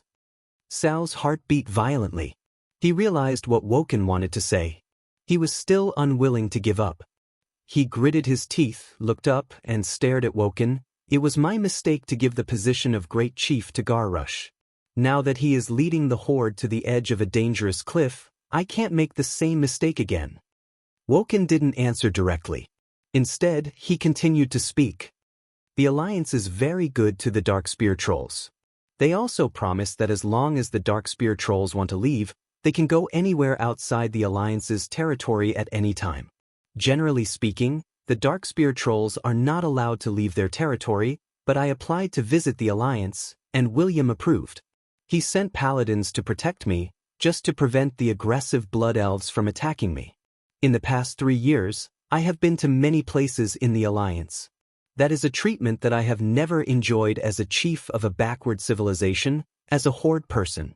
I went to the Alliance's Stormwind City, to the Iron Furnace Fort, and other than the unpopular Silvermoon City, I have been to all the Alliance's main cities and over 100 Alliance towns. I have come to a conclusion. The Alliance has completely pulled away from the Horde. When tribal warriors were still using iron axes and wearing iron armor, a 12-year-old human boy had already learned how to use a rifle in the military training that was popularized in both urban and rural areas. He shot an orc silhouette target in the chest from 30 meters away. Even a small village with only 500 people has 3 well-maintained steam tanks as local armed forces. Even the patrolling militias are professionals. If I take the Alliance's airship, I can travel 600 kilometers in a day and a night. As for the cost, it was only the price that a farmer could earn after working for 3 days. On the spaceship, I saw the most ordinary farmers, but also the most luxuriously dressed upper-class people. The only people who are privileged are the soldiers. Although I haven't seen any soldiers who abuse their privileges, the people respect them from the bottom of their hearts. Sal, you and Duque went on stage at the same time. It took you almost 10 years to win a vast territory for the Horde, But you couldn't sublimate the orcs or even the entire horde from the simple Iron Age to a stronger, civilized race. It took Duque the same time, but he has evolved the Alliance into a powerful civilization that has separated itself from the Earth. Will such a powerful alliance allow the backward horde to continue to exist and continue to occupy vast territories and resources? It won't. It's like we can't allow the barbaric centaurs to continue to exist in Duroder. It's like we can't stand the boars continuing to occupy the barren land. The alliance and the horde will eventually fight. This time, it's just that your choice of Garush gave the alliance a huge excuse. Even if you take action against Garush and overthrow him before the alliance, so what? Do you think Duke Marcus is a true saint? At this point, Woking opened his arms and raised them diagonally to the sky. He opened his mouth wide and let out a roar that deeply shocked Sal's heart. Don't get it wrong. He's a Stormwind person. The people of Stormwind were the ones who suffered the most from the orcs. Go and ask Orgrim. When the orcs swept through the elven forest in Stormwind, what did the orcs do? They robbed all the human villages and even refused the humans' pleas for mercy and surrender. They killed all the humans regardless of gender or age, just like they did to the Draenei. When Stormwind counterattacked the elven forest, there were no captives either. The ones you rescued from Goldenhold Castle were all captives of another army, the Lordaeron people. Duke Marcus is a Stormwind person. The current leader of the Alliance, Varian Rin, is the king of Stormwind. He saw his father killed by an orc assassin with his own eyes. Tell me, Sal, if there's a chance, will they let the horde go just like that? Now the Alliance has no foreign enemies. They have no scruples. This is the best time for the Alliance to destroy the horde. Do you understand what I'm saying? Sal, Woken grabbed Sal's arms, which were thicker than his own, and shook Sal, who was already a little scared out of his wits. Sal was dazed for a moment. He seemed to see millions of orcs being slaughtered. Everything that the orcs' fathers had done to the Alliance would be reversed. He shuddered, and he could feel the cold sweat on his back soaking through his clothes. Call the orcs to resist to the end? Would that be useful? From the ground to the air, and then to the sea, the form of war had changed dramatically. A hot-blooded and brainless charge would only lead to inevitable death. Even if professionals could withstand bullets, could they withstand cannonballs? The top professionals could even use cannonballs as a kind of flying equipment. How many professionals of this level were there? Most of the races were composed of mortals. The Horde attached great importance to the cultivation of professionals, but it was only at the level of 1 in 10 mortals. Among this group of professionals, more than 90% were low-level professionals who could not withstand guns and cannons with their bodies. The group of professionals was like a pyramid. The more powerful the profession, the fewer the number. If the Alliance gained an absolute advantage in the mortal realm and slaughtered the mortal soldiers of the Horde, then only a small group of high-end professionals would not be able to make any waves. If they fought the Alliance to the end, there was no doubt that they would be completely destroyed. Sal suddenly fell into a painful dilemma.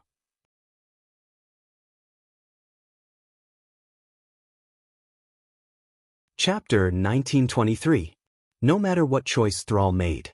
Once the war machine was started, it would be like a rolling wheel of history. It would never stop until it crushed something important. The funny thing was that after Brainless Roar blew up Theramore, his whole body suddenly swelled up and floated. Ha! Well done. Anastrian, as long as you blow up Naxxramas and Dalagen of the Alliance. Then blow up the hateful Stormwind City, Iron Stove Fort, Lordaeron City, and Darnassus. The Alliance will be finished. Brainless Roar patted the Sun King's shoulder hard. Please forgive me for being blunt, but the Alliance has more powerful cities than these. I carefully examined the power. 1, Focusing Rainbow, is only enough to destroy a relatively small city like Theramore. If it was a big city like Stormwind City, we would need at least 3. The Sun King was also telling the truth. Then let's get more, Focusing Rainbow. His words made the eyes of the people around him twitch. Was Focusing Rainbow so easy to get? If the Dragonsleep Temple found out that the tribe had stolen this batch of Focusing Rainbow, then it would be big trouble. Although the dragons had experienced many disasters, the Dragon Sleep Temple still had at least the combat power of over 10,000 adult dragons. If the dragons came out in full force and attacked the tribe's current air force would never be able to hold them off. Magatha Grimtotem also said, "We can confuse the Alliance's vision and tell them that we have at least 1,000 of these magic bombs. We can use this to threaten the Alliance to admit defeat, issue a surrender declaration, and cede all the land on the Kalimdor continent to our tribe." This cow's words had to be said, quite the essence of a terrorist. It was just that she didn't know two things. First, any mature securities would not compromise with terrorists, at least not publicly. Second, focusing Rainbow was a disguised gift from the Alliance to the tribe to play. At this time, the messenger suddenly asked for an audience and shouted as soon as he came in, "Not good, the Alliance is attacking. They have launched an attack on all of our territories." Gurus was displeased. Bullsh*T. I don't want general terms like all. Don't tell me that the Alliance has the ability to attack every one of our settlements. Of course, the messenger knew that his boss was an impatient person. He was also afraid that his boss would beat the *T out of him, so he immediately opened the report. Written on it were the names of the towns and troops that had been attacked. This included all the tribe's armies and the towns controlled by the tribes. On the northern front, the northern army led by Varrock Salyafar was besieged by the allied forces of the Night Elves and humans. The Alliance fleet from the hinterlands began to clear the area.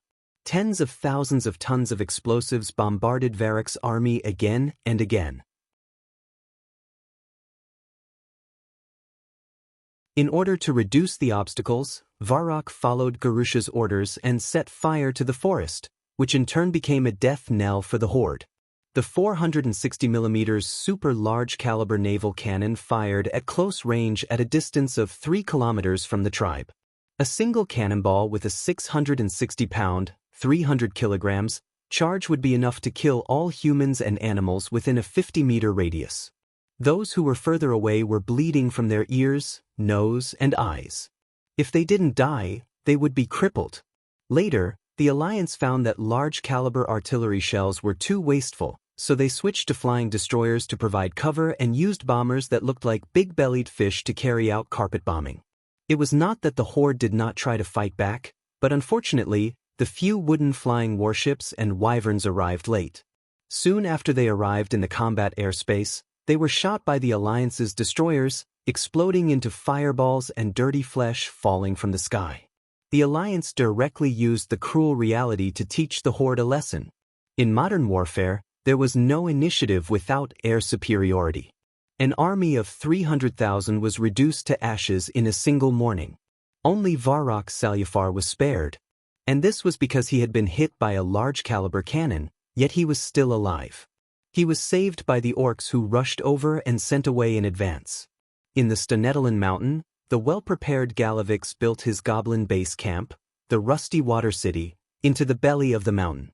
Unfortunately, he was prepared to deal with the Alliance's air attack. He did not realize that the Alliance was already ahead of the Horde in all aspects. In the dark Rusty Water City, the goblins suddenly heard a rumbling sound from the mountain wall. What's that sound? It seems to be coming from the underground? Soon, the Rusty Water Goblins got the answer. That was the dozens of huge earth-drilling bugs that burst out from the depths of the ground, Oro's children. Oro's heirs, baring their fangs and brandishing their claws in a frightening manner, did not indulge in the thrill of slaughter. After breaking through the walls of this underground kingdom, they retreated. A few minutes later, tens of thousands of Kiraji Bugman warriors drilled out of every dark hole. Of course, in the eyes of the goblins, they were aliens. The Bugmen followed the orders of the Kiraji twin emperors, who were resurrected by Duque before he left, and launched a devastating offensive against the Rusty Water Goblins. At this moment, the Prince of Trade Galavix, who was in Orgrimmar, did not know about it until his nest was completely raided. He was distressed by the fact that his wealth was robbed and his slaves died. He fainted on the spot. On the western front, in the desolate land, the settlements and sentry posts of the Horde were all uprooted by air firepower. The Golans, who regarded this place as their territory, were very strong. Each Goblin had the strength to fight with an adult dragon. The Black Dragon's corpse on the Blade Peak Mountain in the Outer Realm was the masterpiece of their boss, Gruul. So what? The dragon breath of an adult dragon rarely had a range of more than 100 meters. Dragon breath was the longest range attack of most dragons. After all, dragons who were proficient in magic like Krasis were rare. In the face of a dragon's attack, Goblins could throw a big stone and smash the dragon from the sky. But Goblins had no way to deal with the Alliance fleet that directly fired from a height of 1,000 meters. Their huge size meant that it was difficult for them to find a cave to hide in. The Alliance gunner in the sky laughed. "Ha! It's as easy as hunting. Stop talking nonsense, use armor-piercing bullets, don't use high-explosive bullets, and fight them like tanks." Goblins, who once dominated a region, were harvested without any ability to resist. And their boss, Gruul, who was attacking the Feathermoon Fortress, encountered opponents of the same level for the first time, and there were 6 of them in one go. All of them were the famous gods of the wilderness in the history of Azeroth: the Bear Brothers User and Usoc, the Wolf King Goldrin, the Crow God Iwina, the Turtle God Tortola, and the Demigod Cenarius. In front of them, the strong Gruul could only die with a grievance.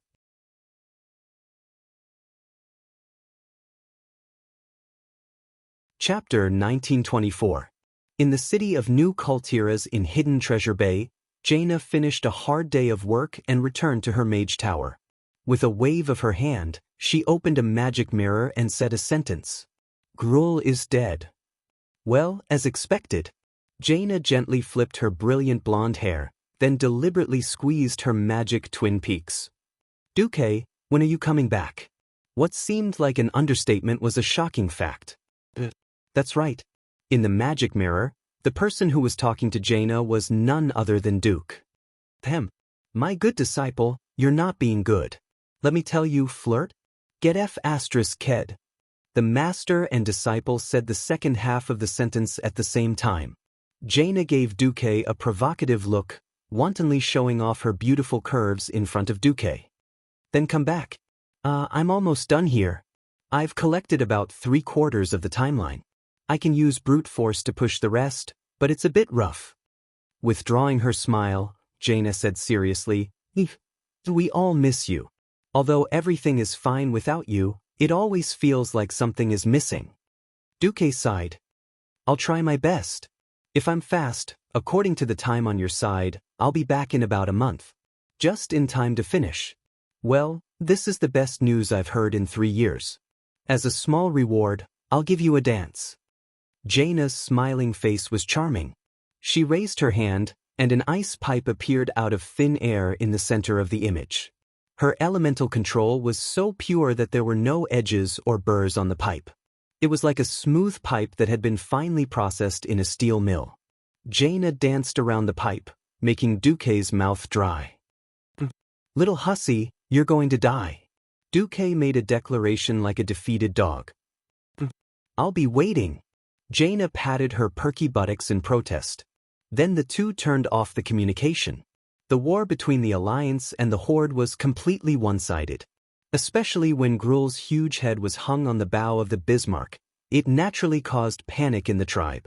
Out of fear, a large number of tribesmen abandoned their homes and began a long journey towards the only safe place in their hearts, Orgrimmar. "Why do I feel that Gruul is very weak?" William was a little puzzled during the throne conference. Jaina replied calmly, "It's not that he's weak, it's that the entire world of Azeroth has become stronger. According to Duque, the world will have sensed the danger and started to release more of the planet's energy that we don't understand. This energy can unlock the shackles of our combat power, allowing the local powerhouses to advance to a higher level." Vashj continued, "Well, I was also curious at first.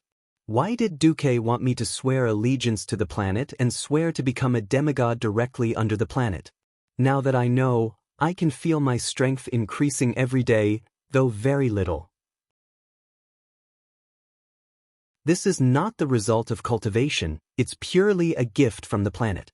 William understood. Although Gruul has the body of a demigod, he has always had no intention of serving Azeroth, so his strength has not increased? Yes. If Duque was here, he might say, Gruul, you're a level 70 boss, and you still want to talk nonsense in a level 90 environment? You're already giving face by not finding someone to kill you alone. Don't you know how much you're worth? This he really didn't. So Gruul died. Yes, the people below asked, what should we do with the women and children who are trying to evacuate? Kalia asked. There was silence in the throne conference. It was William who spoke first. 25 years ago, our fathers didn't kill all these green-skinned bastards. That's the biggest mistake. Are we going to let these bastards live for another 15 years and declare war on the Alliance for the third time? Obviously, the violent side of him that he inherited from the wolf god Goldring had flared up. What he said was the truth, but it was against the teachings of the Holy Light. Jaina suddenly said, let them go to Orgrim. The Alliance is always an organization that fights against evil. There's no need to tarnish the glory of the Alliance on this matter. Moreover, a large number of refugees can easily destroy the fragile food reserves of the tribe. Wait, what if that brainless Garrosh orders the massacre of orc civilians, triggers an uprising, and then is overthrown? Won't this war be lost? Muradin muttered. The lifespan of dwarves was much longer than that of humans. 29 years was far from the next generation. Iron Furnace Castle and Loch Moden were the places that were the most severely ravaged by the orcs. For most dwarves, it was still fresh in their memories. The dwarves didn't want to stop the war.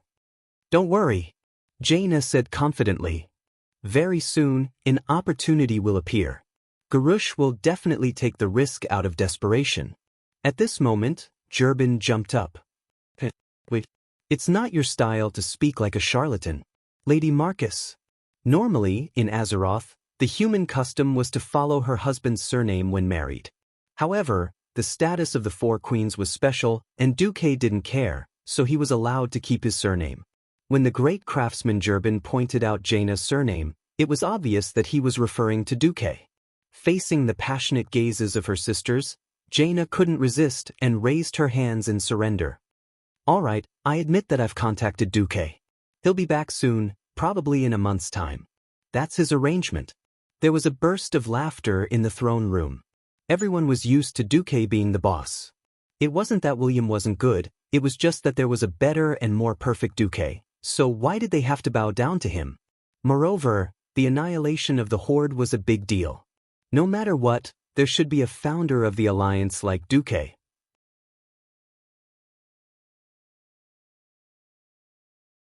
Now that there was news of Duque, everyone was naturally reassured.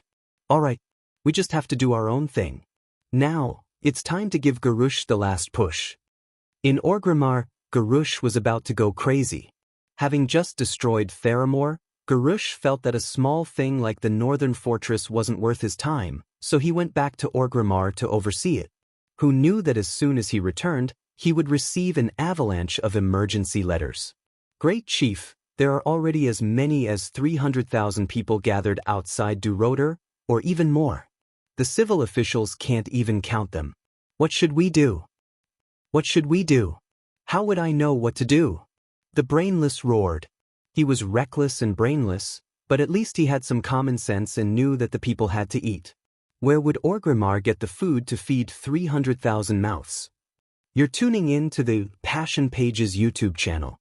We're so grateful for your support, and don't forget to subscribe to join us on this incredible journey through captivating stories. Your generosity through donations truly makes a world of difference, as it's the primary source of revenue that allows me to expand and enhance this channel for you. Thank you from the bottom of my heart for being a part of this adventure.